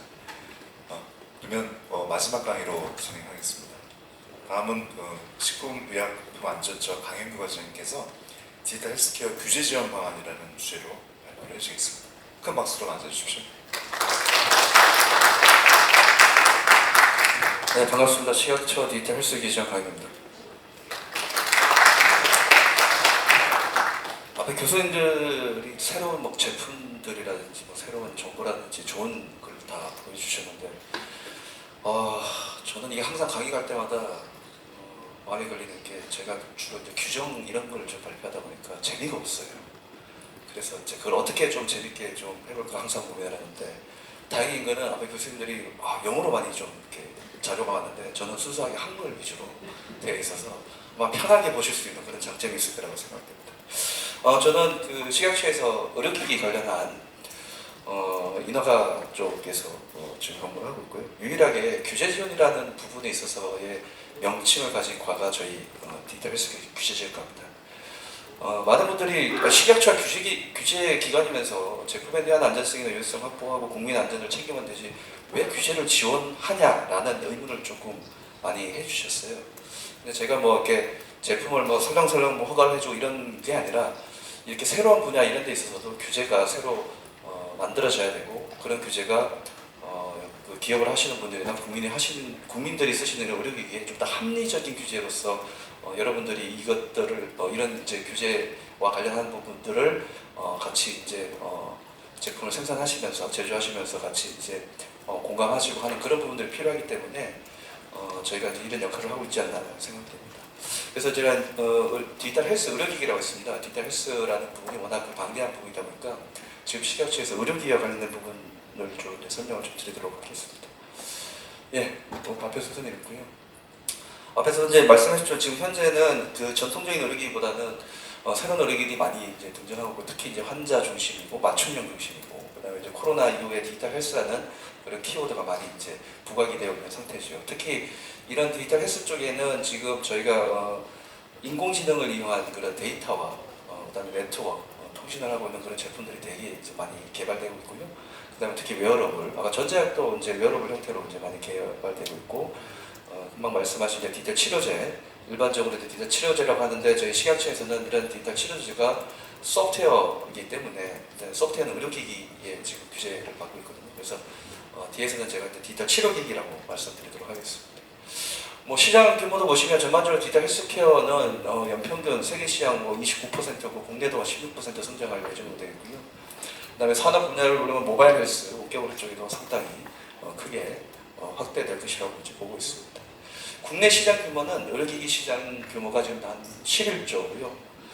작년, 저작년부터 조금 이제 그 생산 규모가 많아진 게 아마 체외 진단, 우리 코로나 진단 시약이 엄청나게 수출이 되면서 아마 국내 시장도 엄청나게 한 18% 정도 성장했다고 그렇게 통계로 나와 있습니다.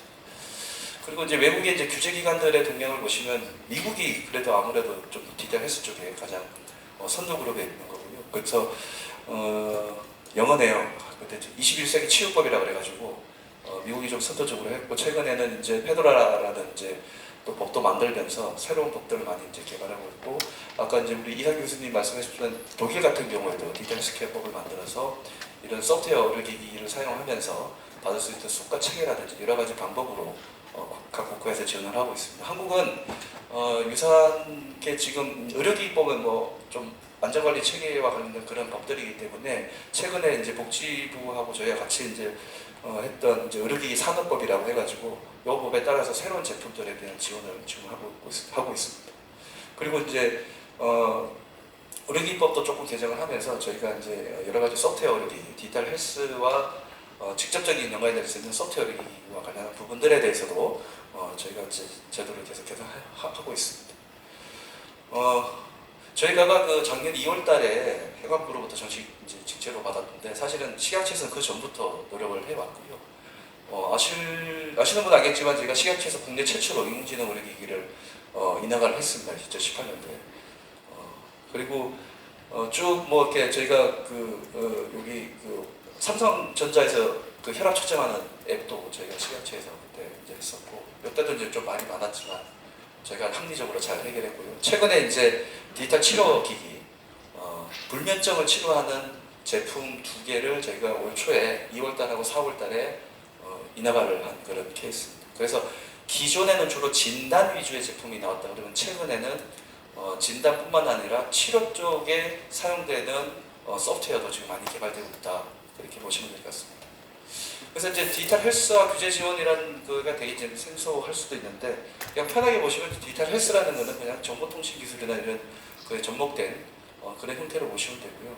그래서 기존에 이제 헬스케어는 이제 건강관리와 큰 부분이 있고 그 안에 이제 의료 영역이 이제 들어가 있는 거죠. 그래서 디지털 헬스케어는 주로 이제 뭐 사물 인텔리전, 인공지능, 그다음에 데이터 이런 거 위주로 이제 건강관리 좀 있고 그 일부가 이제 의료기기 쪽에 이제 적용이 되고 있는 그런 상황이라고 보시면 되고요.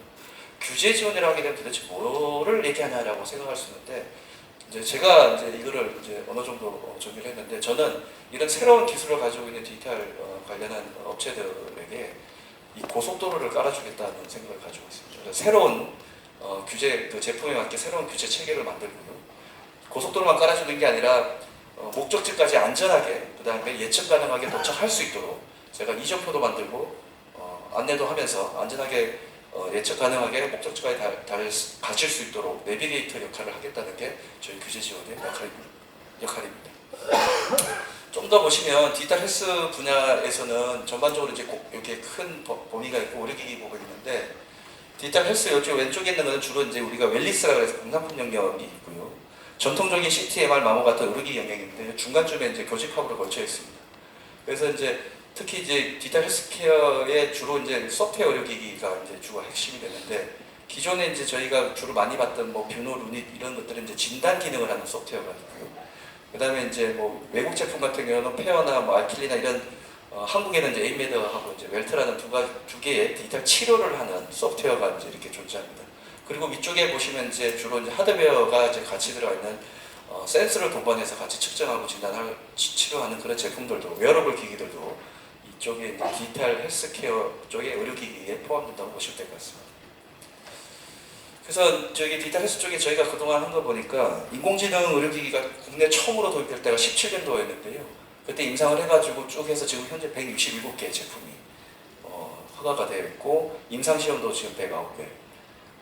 적응증으로 주로 이제 인공지능 제품들은 주로 진단 쪽에 많이 쓰고 있거든요. 그래서 이제 진단 쪽에 쭉 보시면 다양한 영역에서 인공지능 기술이 적용된 소프트웨어, 그 다음에 그런 제품들이 이제 인허가 됐고, 디지털 치료기기 같은 경우에는 계속 이제 임상만 하다가 한 34건 국내에 지금 하고 있는데 그 중에 이제 2건이 최근에 인허가가 됐다. 그렇게 보시면 될 것 같습니다. 그리고 주로 이제 그 데이터를 이제 전송을 하고 이제 그 진단을 할 수 있는 헬스케어라고 하는 그런 제품들도 4개 정도가 지금 들어가 있고요.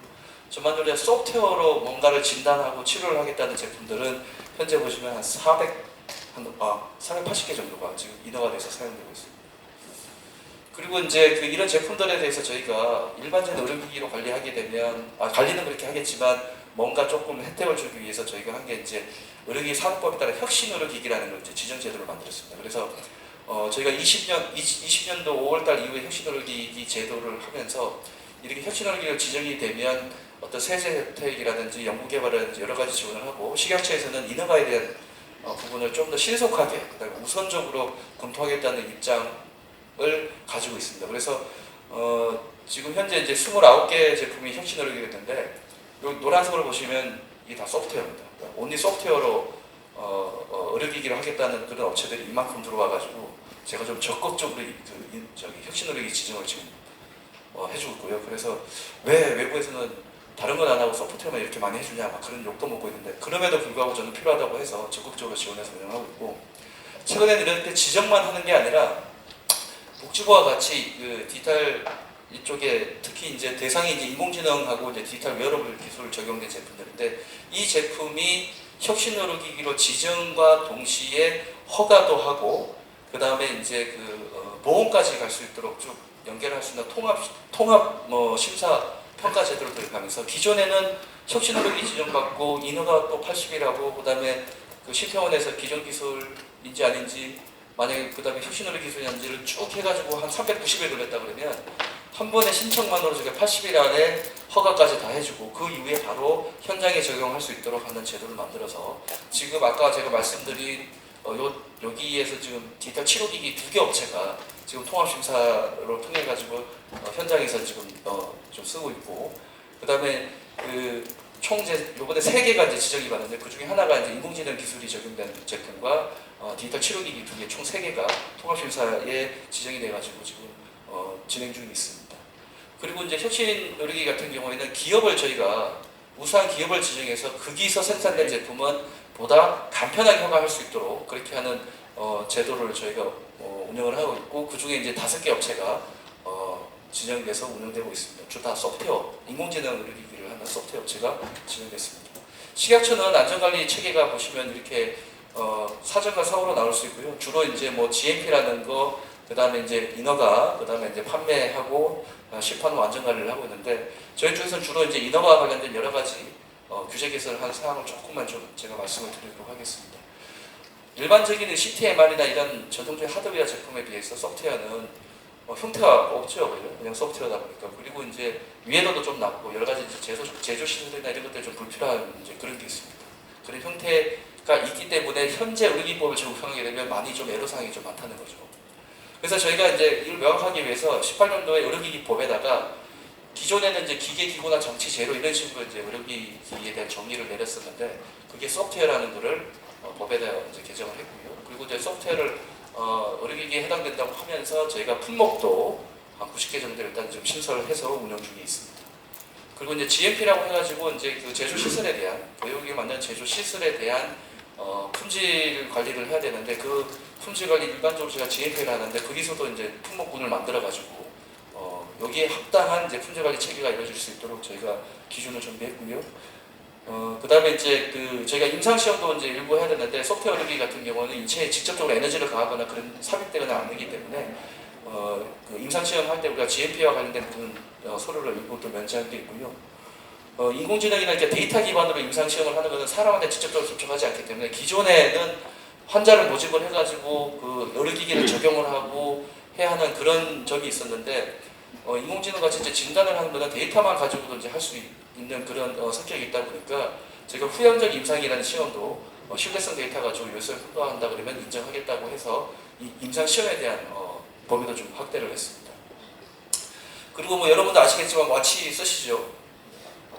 네, 그 애플이나 뭐 삼성도 썼는데, 그때 이제 그 제품이 들어왔을 때 그러면 센서와 같이 들어가 있는 요 와치를 의료기기로 해야 되냐 말아야 되냐 고민을 되게 많이 했어요. 근데 저희가 이제 정한 게, 이제 여기에 들어가 있는 와치는 그냥 공산품으로서 관리하고, 여기에 있는 앱만 저희가 이제 의료기기로 관리하겠다. 그래서 이제 그때 이제 뭐 좀 혜택을 받은 게 삼성전자 애플이 와치 같은 경우는 공산품으로서 이제 그냥 쓸 수 있도록 하고, 그 앱에 대한 평가를 통해 가지고 앱을 의료기기로 허가하는 이제 그런 형태로 저희가 했고요.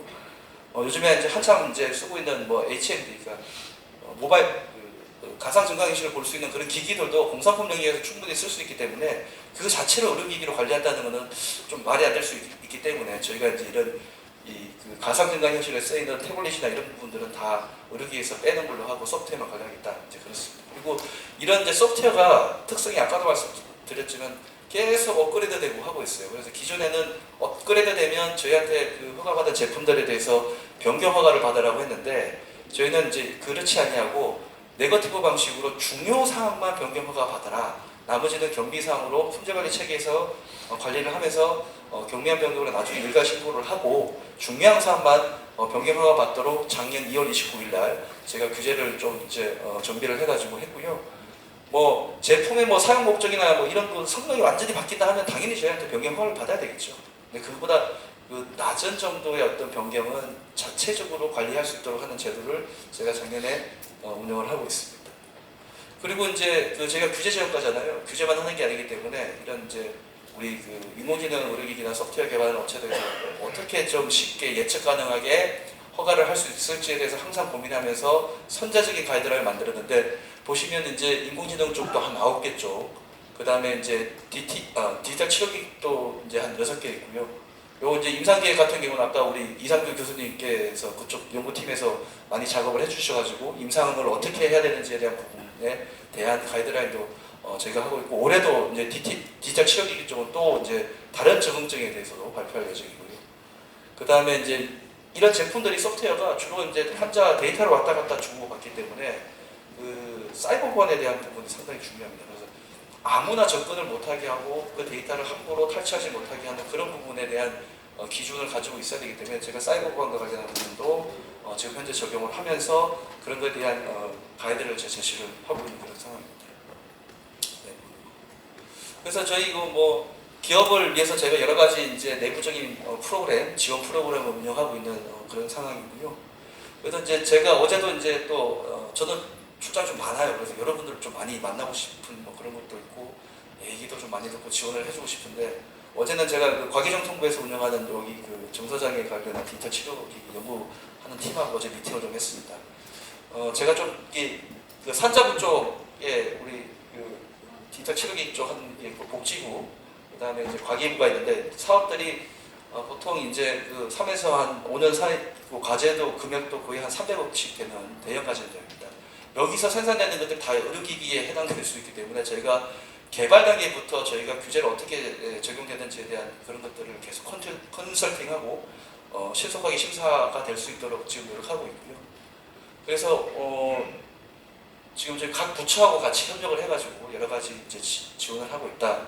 그리고 이제 인공지능 의료기기도 지금 과기부가 주로 이제 중점적으로 하고 있는 부분이라서 과기부에서 이제 그 연구개발 실증 사업을 하면 저희가 특히 이제 해외 진출까지도 저희가 같이 조금 할 수 있도록 같이 하고 있습니다. 그래서 가이드라인도 인공지능 쪽에 많이 개발해서 업체가 지원받고 있고, 이게 이제 닥터헬스 사업이 이제 과기부 주관으로 하고 있는데 거의 뭐 400억, 뭐 300억짜리인데 지금은 이제 닥터헬스 2.0이라 그래가지고 인공지능 소프트웨어가 환자를 진단하는 개발하는 건데요.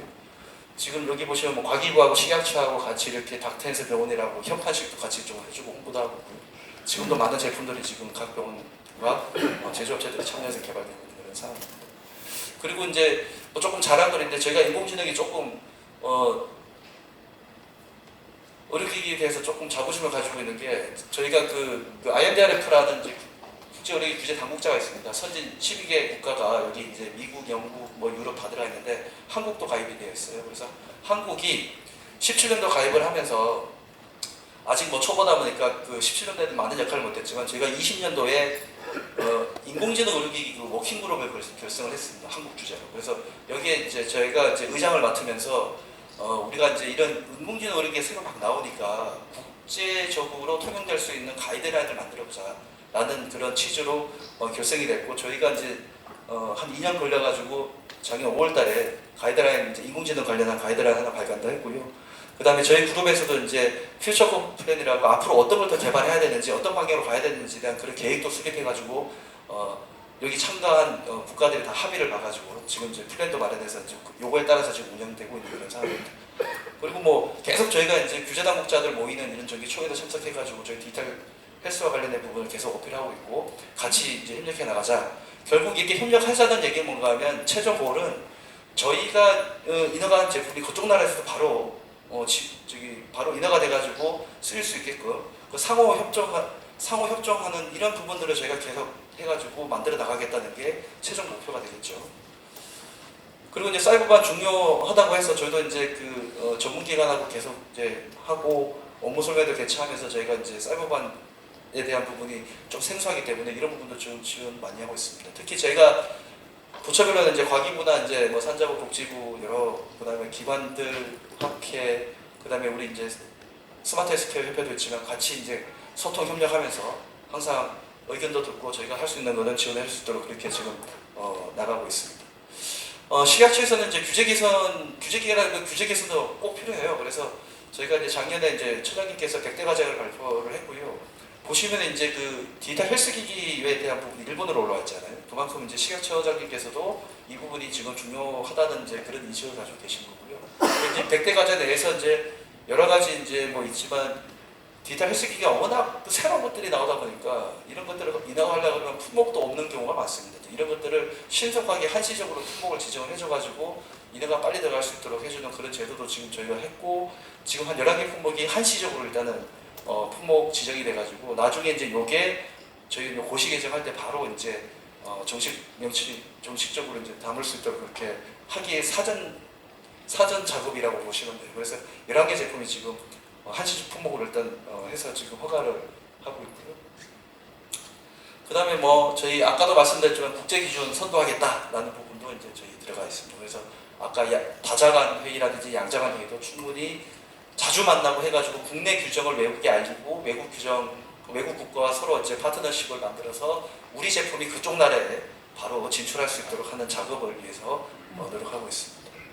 여러 가지 이제 저희가 서비스를 하면서 규제 개선 많이 하겠다고 한 것들이 이제 주로 이제 디지털 쪽과 관련된 이 정도로 과제를 좀 많이 하고 개선해 나가겠다 그런 말씀이고요.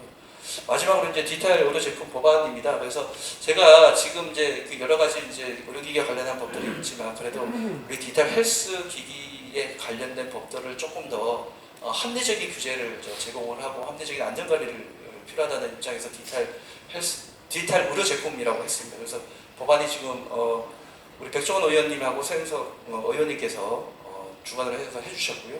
3월달에 이제 발의가 된 상태입니다. 그래서 이 제품은 디지털 의료 제품에 대해서 제조 수입 관련한 이제 안전수요에서 확보 및 품질 향상을 도모하기 위한 법이고 국제 경쟁력을 강화를 함으로써 국민 보건 향상과 관련한 디지털 헬스의 발전에 이바지하겠다. 근데 이제 지금 뭐 현황을 아시는지 모르겠지만 과기정통부라든지 복지부라든지 산자부도 디지털 헬스와 관련된 지능법들이 지금 나오고 있습니다. 그래서 약간 저희 쪽하고는 이제 저희는 이제 안전관리라든지 이제 뭐 그런 쪽으로 조금 포커스가 되어 있고 다른 부처들은 지능과 관련된 부분들이 그런 법들이 이제 발의가 되어 있다. 이제 그렇게 보시면 되고요. 저희는 이제 이런 디지털 의료 제품이라는 법을 만들면서 크게 디지털 의료기기, 아까 진단과 치료를 다 포함한 디지털 의료기기와 그다음에 의약품과 융합된 제품들, 그다음에 건강지원기기라고 해서 기존의 웰리스라는 공산품 내에 있는 제품들을 조금 이제 안전관리 해보겠다는 그런 역할이고요. 내용은 지금 뭐 법안은 여러 가지 종합계획 세우고 이런 제품들에 대해서 어떻게 이제 지원하고 평가할 것인지 뭐 이런 부분에 대해서 있고 특히 이제 발전을 위한 이제 이런 것들은 규제를 어떻게 새롭게 잘 만들어가지고 적용해 줄까. 그다음에 국제적으로 어떻게 이거를 협력해가지고 우리 제품이 외국에 나갈 수 있도록 지원을 해줄까 그런 부분들에 대한 조항들로 이제 이루어진 그런 상황입니다. 그래서 저희 디지털 헬스 규제정가는 규제 기간임에도 불구하고 안전을 기반으로 한 신속 제품화를 위해서 저희가 디지털 헬스 산업 성장을 지원하겠다라는 생각을 가지고 저희가 이제 여러 가지 이제 인허가도 기준이라든지 이런 것도 합리적으로 개선도 하고 국제 조화도 시키면서 인프라도 구축하고 이제 인재 양성이라든지 특히 저희는 이제 여러 이제 기관이나 협회와 소통을 하면서 지원을 하겠다라는 게 저희 부서의 방향이라고 말씀드리고 싶습니다. 네, 감사합니다.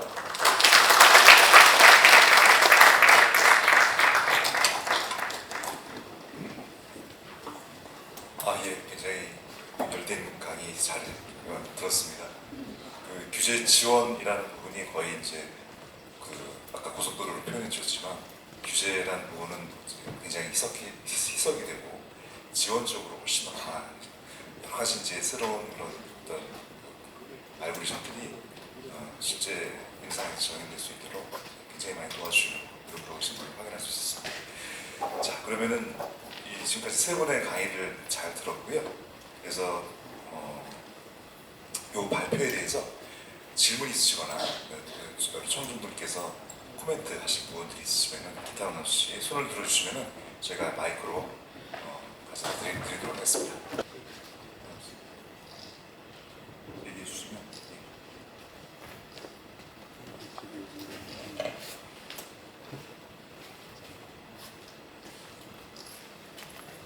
안녕하세요. 더 메디컬의 김원근 기자입니다.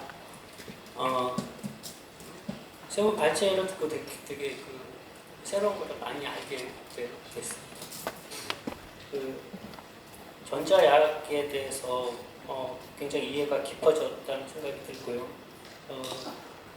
전자약의 현재와 미래 이렇게 제목으로 말씀하신 것 같은데 전자약 현재 어떻게 연구하고 뭐 이런 건 잘 알겠고 근데 미래 뭐 이런 것에 대해서 좀 적게 얘기해 주신 것 같은데 미래는 좀 꿈 같은 얘기일 것 같아서 그렇게 하셨을 것 같아요. 근데 미래는 어떤 것이다 좀 허황된 답을 요구하는 질문인지 모르겠지만 그거 말씀을 해주시면 이해에 더 도움이 될 것 같다 이런 생각이 들고 또 하나 더 이상규 교수님하고 강영규 과장님이 이제 규제 뭐 이런 것에 대해서 공통 나눠서 얘기를 해주신 것 같은 생각이 드는데 예를 들어서 혁신 의료기기 통합심사 이게 강영규 과장님 말씀을 들어보면 되게 빨리 잘 이렇게 해주시려고 하시는 것 같고 이상규 교수님 말씀을 들으면 지금 굉장히 개선해야 될 점이 많은 것 같은데 어떤 게 맞는 건지 여기 무슨 복지부 5기년 계획을 봐도 이런 혁신의료기 통합심사 이게 일부는 돼 있고 근데 또 범위를 또 넓혀야 된다 뭐 이런 얘기도 있는 것 같고 그런데 그런 부분에 대해서 좀 설명을 좀 들었으면 합니다. 이상입니다. 두 가지 질문 잘 해주신 것 같습니다. 첫 번째 질문 먼저 부탁드립니다. 네, 질문 감사합니다. 제가 사실은 미래 얘기하고 싶었는데 녹화하고 있으면 제가 함부로 말했다가 안 될까봐 사실 약간 줄였던 것 같습니다. 말해보죠. 사실은 제가 사실 발표했던 내용에서 웨어러블 디바이스 지금 현재 상용화된 것들은 지금 현재라고 제가 얘기를 드렸던 것 같고, 그다음에 이제 아직 상용화되지 않았던 것들, 그리고 이식형 기기, 몸 안에 삽입하는 것들은 미래일 것이다라고 제가 얘기를 드렸었습니다. 근데 이제 사실은 그냥 이식했다고 모든 건 다 미래가 되는 건 당연히 아니고요. 이식해서 그 안에서 우리가 정말 원하는 부분, 정말 그 넓은 안에서도 한 부분만을 자극할 수 있는가, 이런 쪽으로 지금 사실 연구진에서는 많은 연구를 하고 있습니다. 어떻게 하면 더 정밀하게 자극할 수 있는가, 그 부분만 자극하고 또 원하는 시간에 자극할 수 있는가. 그래서 그런 걸 위해서 지금 필요한 기술들이 있다고 제가 아까 말씀드렸던 게 전기 자극을 주면서도 리코딩을 해야만 할 것이다, 측정을 해야만 할 것이다. 그러면 자극과 리코딩을 동시에 어떻게 할 것인가, 그런 기술들. 그런 기술들이 점점 소프트웨어로 가는 게 아니고 다시 그 소프트웨어 알고리즘들이 하드웨어로 들어와야만 합니다. 왜냐면은 이 데이터를 읽은 다음에 다시 웹으로 보냈다가 여기서 처리하고 다시 갖고 오면 시간이 안 됩니다. 바로 그 자리에서 처리할 수 있는 기술들. 그런 기술들이 지금 연구되고 있고, 그리고 정말 정례에는 이거는 저만의 생각입니다. 정말 정례는 다시 이 기술들이 결국에 다시 웨어러블로 나갈 거라는 겁니다. 웨어러블에서 그 이식형 기기랑 같은 정밀도를 가진 기기가 과연 나오게 될 것인가, 그렇게 생각하고 있습니다. 네, 혹시 답변이 되셨을까요? 네, 두 번째 질문도 있었는데 같이 제가 먼저 말씀드린 게 좋을 것 같은데, 저희는 현실의 정책을 다루는 쪽은 아니고요. 저희는 이제 쉽게 하면 이제 R&D 쪽, 연구를 하는 쪽이고요. 이제 식약처는 이제 현실의 정책을 다루시는 부서지 않습니까? 제가 아까 이제 발표에서 아직 갈 길이 조금 있는 것 같다라고 말씀드렸던 취지는 틀림없이 이제 혁신의료기 통합심사 제도가 들어오면서 아마 업계에 계신 분들도 좀 느끼실 텐데 과거보다 훨씬 빠르게 편하게 인허가가 이렇게 많이 개선된 거는 사실이죠. 그리고 실제로 업계에 많이 도움이 됐고, 아까 말씀드렸듯이 에인메드나 웰트 같이 이미 2개의 디지털 치료기기들이 시장에 나와 있고요.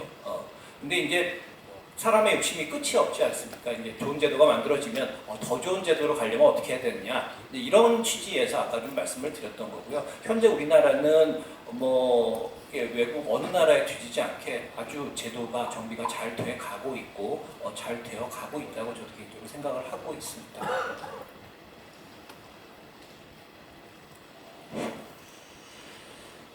일단 질의하신 것 중에 이제 의료기기 혁신의료기 통합심사 관련해가지고는 교수님도 부정적인 생각은 아닌 거예요. 예, 저희도 이제 이게 국민들도 마찬가지고 이제 이쪽에 개발하시는 분들도 두 분 다 어떤 혜택을 볼 수 있도록 하는 제도이기 때문에 저는 나쁜 제도라고는 판단하지 않지만, 근데 지금 이제 시행한 지 얼마 안 됐잖아요, 솔직히. 그리고 이제서야 혁신 통합심사로 한 게 3개 제품이라고 말씀드렸고요. 그 중에 이제 2개가 이제 디지털 치료기기 쪽인데, 이거는 이제 저희가 이제 허가를 하고 이제 기존에는 예를 들어서 스텝 해가지고 사용자가 썼다고 하면 그 기간이 엄청나게 한 1년 넘게 걸리니까 이번에는 한 80일 안에 줄여가지고 일단 허가가 나면 바로 현장에 들어갈 수 있도록 하는 그게 취지다 보니 저는 나쁜 거라고 하지 않지만 문제는 이제 여기서 운영을 직접 하다 보면 또 뭔가가 또 약간은 이제 약간의 또 안 좋은 면 이런 것도 이제 아마 보일 거라고 생각이 됩니다. 이제 그런 것들은 그 수준 내에서 조금씩 이제 개선해 고쳐 나가면 아마 이런 트랙을 통해 가지고 많은 업체들이 아마 지원을 하게 될 거고, 근데 그렇다고 하더라도 제가 너무 많이 이거를 지정을 해가지고 예를 들어서 바로 이제 현장에 쓰게 되면 이제 급여라든지 비급여와 관련된 부분들이 적용을 받을 건데, 그렇게 되면 이제 국민 세금도 함부로 이렇게 남발해서는 안 되는 이런 부작용도 생기기 때문에 그런 것들은 이제 조절해 나가면서 정말 좋은 제품들이 국민들에게 쓸 수 있도록 그렇게 하는 그런 정책이기 때문에 지금은 조금 지켜봐 주시는 게 어떨까라는 그런 말씀을 드리겠습니다. 그리고 이게 디지털 헬스케어 쪽이 다 마찬가지겠습니다만은 인허가가 끝이 아니거든요. 사실은 이제 식약처에서 인허가를 담당하고 계시지만 인허가 다음에 심평원에서 수가도 받아야 되고요. 그다음에 산업을 육성하려면 또 다른 여러 가지 것들, 그리고 아까 제가 잠깐 말씀드렸지만 디지털 치료기기 같은 경우는 실사용 데이터를 모으는 데이터 플랫폼 뭐 이런 것들이 다 갖춰져야 되는 문제이기 때문에 뭐 단순히 인허가 차원의 문제뿐만이 아니라 여러 가지 차원의 다차원적인 문제들이 같이 있고 그 분야에서는 아직도 우리가 조금 해야 될 일들이 많이 있다. 그렇게 이해를 해주시면 좋을 것 같습니다.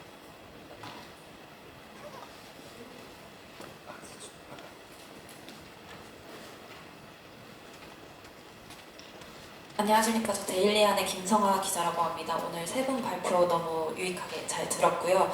저는 이상규 교수님과 강영규 과장님께 질문이 한 가지씩 있는데 먼저 교수님께 먼저 질문을 드리자면 그 개방형 DTX 플랫폼에 대해서 굉장히 강조를 하셨는데 이런 플랫폼에 대해서 해외 사례가 있는지 좀 궁금하고요. 그리고 지금 교수님이 연구 단계에 있으시다고 하셨는데 그 현황이 구체적으로 어떻게 되고 있는지 추후에 그게 어떻게 좀 사용이 되고 실제적으로 나올 수 있는지 그 부분이 좀 궁금하고요.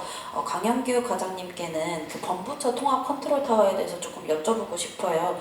이상규 교수님 발표를 보거나 또 과장님 말씀하시는 걸 들어도 산자부나 과기부 쪽과 협력이 많이 필요하고 그런 부분이 있는 것 같은데 그 정부 쪽에서 범부처 통합 컨트롤 타워에 대한 니즈를 알고 있고 또 이런 논의가 있는지 그것도 궁금하고 또 그렇게 된다면 인허가 부분 이런 것도 할 수 있을 것 같은데 그런 논의가 있는지 좀 궁금합니다.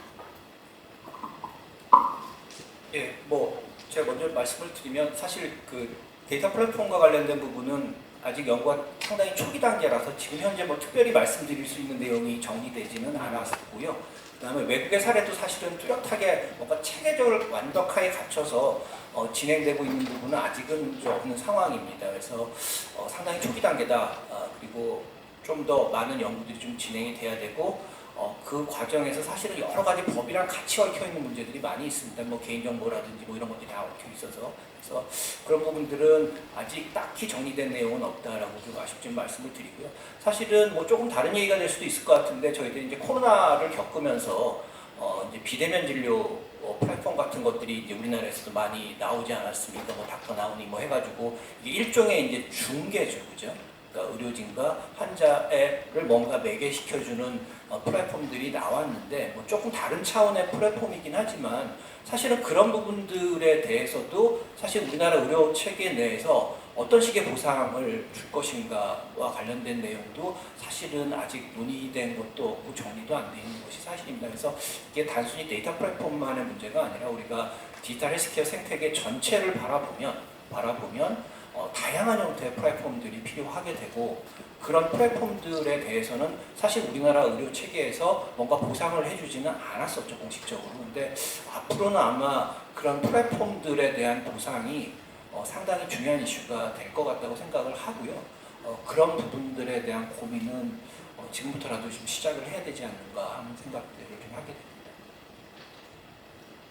예. 일단 범부처 컨트롤 타워 필요하죠. 예, 필요하고 지금 아까도 말씀드렸다시피 지금 디지털 헬스케어와 관련된 법 같은 경우가 지금 과기부, 복지부, 산자부에서 이렇게 하고 저희도 이제 하고 있는데 이런 것들이 조금 그 총리실에서 뭐 같이 이제 부처 모여가지고 같이 이제 논의하면서 뭔가 좀 진흥법과 그다음에 안전관리를 위한 이런 것들이 같이 조금 이루어지면 조금 더 좋을 거라고 생각을 되고요. 근데 일단 이제 민간이라고 얘기할까요? 연구개발 같은 경우는 지금 이제 범부처 의료기기 그 개발자 사업단이 있습니다. 거기서는 이제 말 그대로 범부처 사업단이기 때문에 지금 제가 이제 그 아까 말씀드린 그 부처별로 하는 거는 이제 저희가 직접 하고 있지만 R&D 같은 또 그 범부처 사업을 통해 가지고도 같이 이제 부처가 이제 그 연구개발 지원을 해가지고 개발하는 그런 분야도 지금 하고 있고요. 어쨌든 간에 이런 부분에서 필요성은 항상 가지고 있기 때문에 저도 이제 그 관심을 갖고 어떻게 하면 잘 이걸 해결해갈까 고민을 하고 있는 상태인데 고민만 해서 안 되잖아요. 그래서 지금은 저 일단은 그건 그거고 지금 당장 급한 그런 부분들은 바로 지원할 수 있도록 하기 위해서 제가 그렇게 제가 각각 이제 부처별로 만나서 그렇게 지원을 하고 있다. 일단은 그렇게 생각하실 것 같습니다. 네, 주시죠.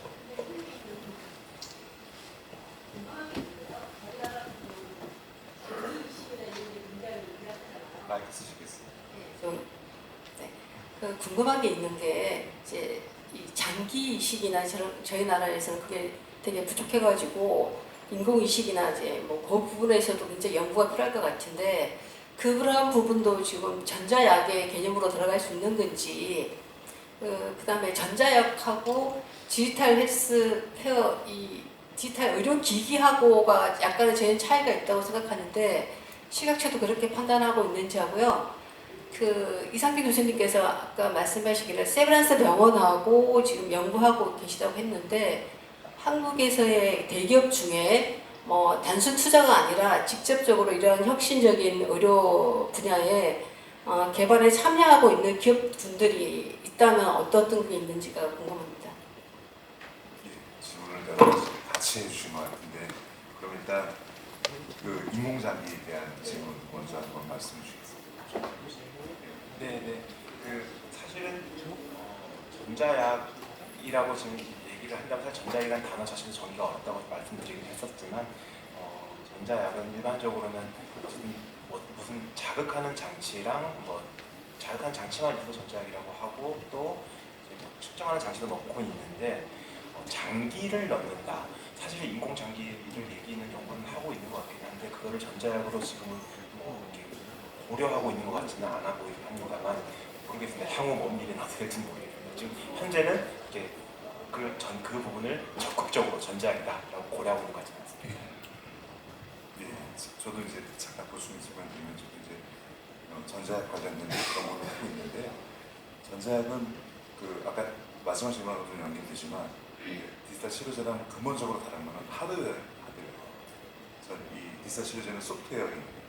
그러니까 하드웨어니까 결국 뭔가의 매개를 통해서 이 몸을 자극을 하는 건데 주로 자극하는 부분은 신경입니다.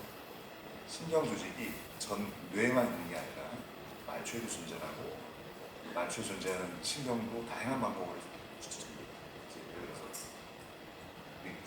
장에 있는 장 안에 상피세포 같은 부분도 다 신경들이 분포하고 있거든요. 그러니까 장을 어떻게 하면 잘 조절할 수 있을지 라는 걸 미주신경이라는 신경을 통해서 자극을 하는 방법이 예를 들 수 있는데 다양한 방법으로 주로 신경을 자극을 함으로써 우리가 원하는 어떤 치료 효과를 누리는 것이 바로 이제 전자약이 되는 거고요. 그 전 단계에 어떤 소프트웨어 기능이 이제 디지털 치료제라고 보시면 됩니다.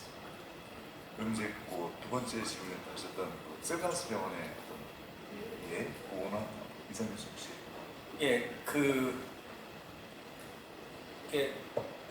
정확한 답변이 될지 모르겠습니다만 개별 기업에서 어떤 정도의 R&D를 하고 있는지 제가 사실은 좀 과문해서 잘 모르는 부분이고요. 근데 한 가지 제가 좀 말씀드리고 싶은 부분은 이제 매년 초에 아마 뉴스에서 좀 보시고 그러셨을 텐데 라스베가스에서 CES라고 세계 가전 박람회입니다. 그러니까 CES라는 게 이제 과거에는 이제 가전제품들 박람회였거든요. 근데 여전히 이제 이름은 CES라고 붙어 있는데 최근에 여러분 혹시 가보신 분들 계신지 모르겠는데 이제 매년 초에 하는데 우리나라에서도 많이 가시죠. 근데 가보면 거기 출품한 회사들이 거의 대부분 요새는 다 의료와 관련된 제품들을 가전 박람회에 내고 있습니다. 이게 무슨 말인가 하면 산업 간의 경계가 이제 허물어졌다는 거죠. 그러니까 소위 말하는 대기업들 중에 아마 의료나 건강 쪽에 관심을 안 가지고 있는 기업은 저는 개인적으로 없을 거라고 생각을 하고요. 결국은 미래 먹거리라고 하는 것들이 이제 노인 인구도 늘고 여러 가지 것들 때문에 건강과 의료라고 하는 게 향후에 기업들이 바라봐야 되는 가장 큰 시장이 될 수밖에 없을 것이고 그런 측면에서 보면 그런 쪽에 관심을 안 가지는 기업은 아마 없을 것 같고요. 제가 개인적으로 아는 몇몇 기업들도 보면 전혀 상관없는 기업인 것 같으면서도 내부적으로는 상당히 많은 고민들을 하고 계시는 것 같습니다. 답이 됐을지는 잘 모르겠습니다. 그리고 약간 아까 이제 전자약하고 인공 장기 말씀을 해주셨는데 개념은 조금 이제 다르다라는 걸 이제 안내를 해주셨고 일단 전자약 같은 경우는 좀 어떤 정의가 따로 돼 있지는 않아요. 규제적인 범위에서는 학문적인이나 상업적인 용어에서 이제 전자약이라고 보통 얘기하지만 그러면 전자약이 지금 에너지를 줘가지고 치료하는데 그건 되게 약이냐? 이런 또 생각을 할 수 있잖아요. 지금 현재 규정 내에서는 다 의료기기로 지금 관리를 되고 있거든요. 예전에도 이제 제가 아까 서두에 말씀드릴 때는 디지털 치료제라 그러니까 딱 보시는 분들이 약이야? 이제 이 말씀을 많이 해요. 근데 그 형태는 일반적으로 지금 전 세계적으로 컨센서스를 이런 게 이제 소프트웨어 기기라는 게 있기 때문에 그 소프트웨어는 지금 의료기기도 아까 관리한다고 했잖아요. 그래서 제가 용어를 이제 디지털 치료 기기라고 제가 표현한 것도 이제 그런 의미고요. 전자가 아직 이제 뭐 정의라든지 대상 범위라든지 이제 규정적으로 이렇게 정해놓은 게 없기 때문에 좀 그래서 일단 인공장기하고는 이제 구분되는 개념이라고 보시면 되고 전자약은 의료기기로 지금 인허가를 받으셔야 됩니다. 그리고 인공장기 같은 경우는 사실은 어떻게 보면 우리 예전에 뭐 600만 달러의 사나이 아시죠? 그거 안다 그러면 많이 받으셨는데 그 뒤에 뭐 이게 뭐 잘 듣고 잘 보고 뭐 여기 뭐 손도 막 새로운 거 넣고 이렇게 하는 거 이거 다 전자식으로 만들어 가지고 다 하고 있잖아요. 그리고 우리 심지어는 이제 심장도 새로 인공심장이라 그래가지고 새로 이렇게 기계를 넣고 하잖아요. 이제 그런 것들은 이제 전자과 구분되지만 일단 다 의료기기로 지금 관리를 하고 있는 그런 상황입니다. 현재 규정.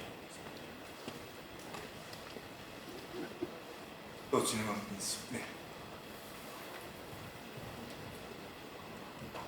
안녕하세요. 저는 스마트 헬스케어 협회 회원사로 있는 LGU 플러스에 근무하는 이영아라고 합니다. 제가 질문하려는 사항을 사실 그러니까 이상규 교수님이 앞 질문에서 살짝 말씀을 하시기는 했는데요. 산업체에서 보면 어떤 허가나 심사도 중요하지만 보상 체계가 제일 중요할 것 같습니다. 그래서 현재 건강보험 등재 항목이 수가하고 약제하고 치료제로 구분되어 있는데 DTX라고 하면 사실은 의료행위면서 약제면서 이런 의료기기 이런 성격을 다 갖고 있는 것 같습니다. 그래서 이 보상 체계가 어떻게 될지가 굉장히 궁금한데 치료재료의 보상 방법은 지금 두 가지가 있죠. 소정수가에 포함되는 경우가 있고 별도 보상하는 경우가 있는데 만약에 이런 소프트웨어가 소정수가에 포함으로 결정이 되면 산업계에서는 되게 어려울 거라고 생각이 되고요. 그 다음에 이거를 보상하게 되면 과연 어떻게 보상을 할 것인가.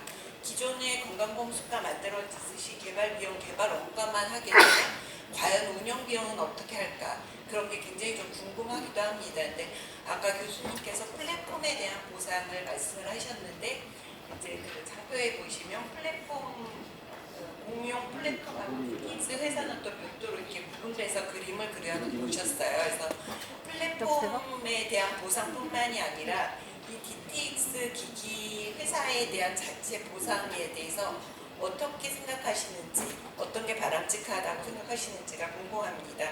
사실 DTX라는 건 처방을 하는 것도 중요하지만 환자가 사용하는 게 굉장히 중요하다고 생각을 하고요. 그 환자가 잘 쓰게끔 소프트웨어에서 끊임없이 독려해주고 관리해주고 그 데이터를 모아가는 것이 굉장히 중요할 것 같습니다. 그래서 이런 보상 체계에 대해서 기존의 건강보험의 수가라는 것은 모든 것이 의료기관을 통해서 보상하게끔 돼 있는데 그렇게 하는 법체계에서는 보상에 굉장히 한계가 있을 것 같습니다. 그래서 이런 DTX와 관련된 거버넌스를 여러 가지를 연구를 하시면서 DTX에 대한 그런 소프트웨어에 대한 보상 이런 거는 어떤 게 좀 바람직하다고 생각하시는지 궁금합니다. 예, 여전히 심평원하고 뜨거운 논쟁을 지금 하고 있는 상황입니다. 아직 뭐 완벽하게 정리는 안 됐는데요. 말씀 주신 것처럼 이 수가 자체를 산정하는 과정이 일단 기본적으로 어렵고요. 기존의 체계를 가지고 수가를 매기기가 어렵기 때문에 그래서 심평원에서도 여러 가지 방법들을 고민을 하고 있는 것 같습니다. 근데 말씀 주신 거에 기본적인 것만 좀 말씀을 좀 드리면 당연히 이제 의사가 처방을 해야 되는 거니까 처방에 대한 수가가 당연히 들어갈 거고요. 그 다음에 환자들이 그 앱을 사용을 하지 않겠습니까? 그러면 가령 뭐 환자들이 알약 하나를 먹듯이 하루에 앱을 한 번 사용하면 뭐 그냥 비유하자면 알약 하나를 먹은 것 같은 형태로 이제 아마 수가가 매겨질 겁니다. 그래서 그거를 그렇다고 해서 뭐 10번, 20번 이런 식의 개념은 아닌데 어쨌든 특정 기간 동안 사용하는 거에 대해서 수가를 주는 형태. 그러니까 아까 말씀 주셨듯이 무슨 치료재료나 이런 개념은 전혀 아니고요. 그래서 약 쪽에 가까운 개념으로 정리를 하고 있다라고 좀 생각을 해주시면 될 것 같습니다. 아마 조만간 심평원에서 정리된 내용을 발표할 거고요. 저희도 계속 논의를 같이 하고 있습니다. 마인드 가수님 혹시 추가적으로 말씀하시나요?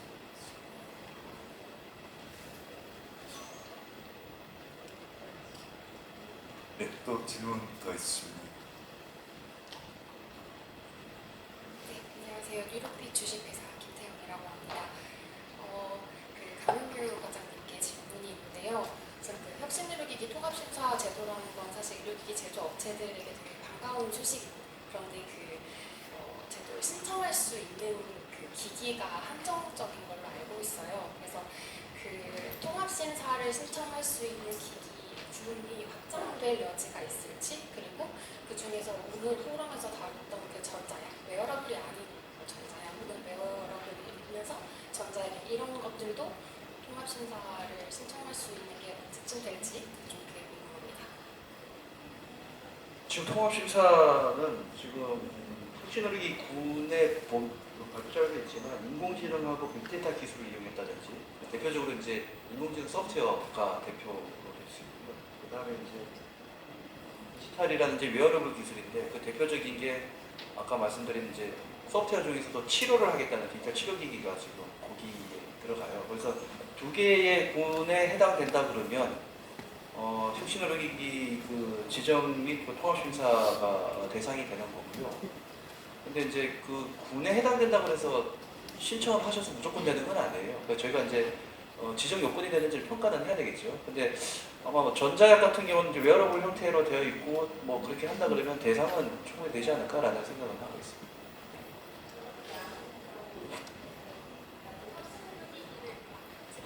혁신의료기기가 통합심사 말고 기기를 신청할 수 있는 첨단 기술부 안에 이제 10가지 정도가 분류가 되어 있는 걸로 알고 있는데, 그 중에서 아까 말씀해주신 웨어러블이랑 빅데이터 기반, 인공지능 기반 소프트웨어를 신청할 수 있죠.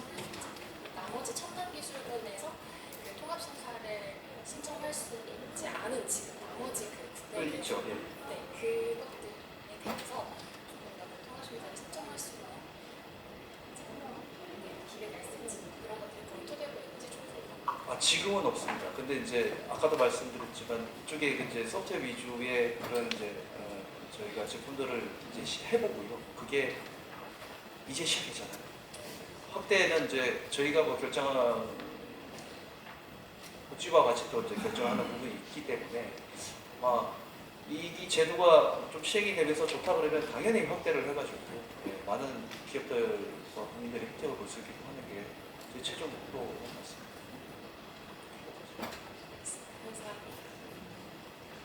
예, 질문 감사드리고요.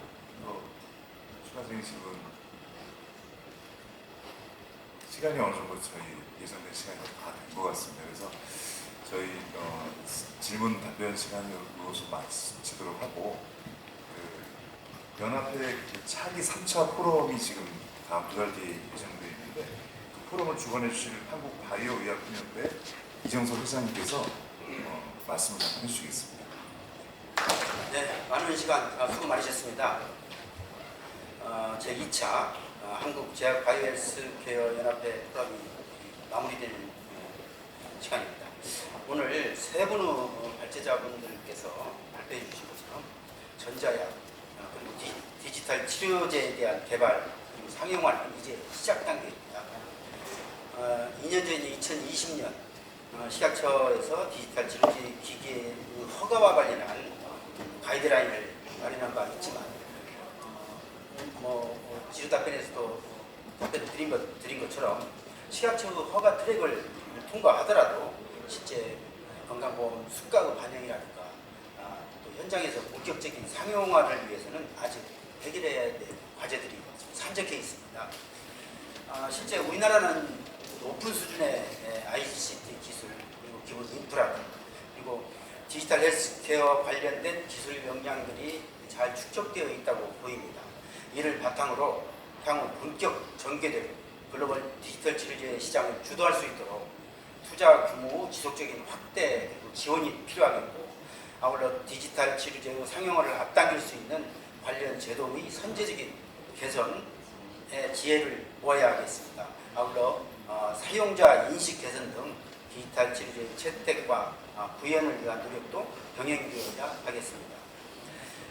이런 많은 문제들을 해결하기 위해서는 유기적인 정책적인 그리고 제도적인 뒷받침이 반드시 필요할 터인데, 결국 국회 그리고 정부의 시의적절한 노력 여야에 따라서 향후 우리나라의 전자약 디지털 헬스케어 산업의 글로벌 경쟁력이 좌우된다는 사실을 잘 인식을 해야 되겠습니다. 아무튼 이런 이제 포럼 등을 통해서 구체적인 노력과 성과가 빠른 시일 내에 가시화되기를 기대합니다. 그리고 또 코멘트를 하셨네요. 앞으로 2달 후입니다. 7월 초쯤에 우리 한국 바이오약품협회에서 주관하는 제3차 포럼이 개최될 예정입니다. 바이오헬스 산업계의 공통적인 관심사 중에 하나이죠. 바이오벤처 투자 활성화 전략을 중심으로 해서 여러 의견들을 수렴할 계획으로 진행이 되고 있습니다. 많은 관심과 참여를 당부드리겠습니다. 오늘 한국제약바이오헬스케어연합회 제2차 포럼에 참석해 주신 모든 분들께 다시 한번 감사한 말씀을 드리면서 향후 우리나라 바이오헬스 산업이 꾸준히 성장 발전을 해서 당당하게 글로벌 중심 국가로 자리매김을 하고 그리고 우리 국민의 보건 안전 나아가 인류 건강 증진에 든든한 버팀목 역할을 다 할 수 있게 되기를 간절히 소망합니다. 긴 시간 수고 많으셨습니다. 대단히 감사합니다.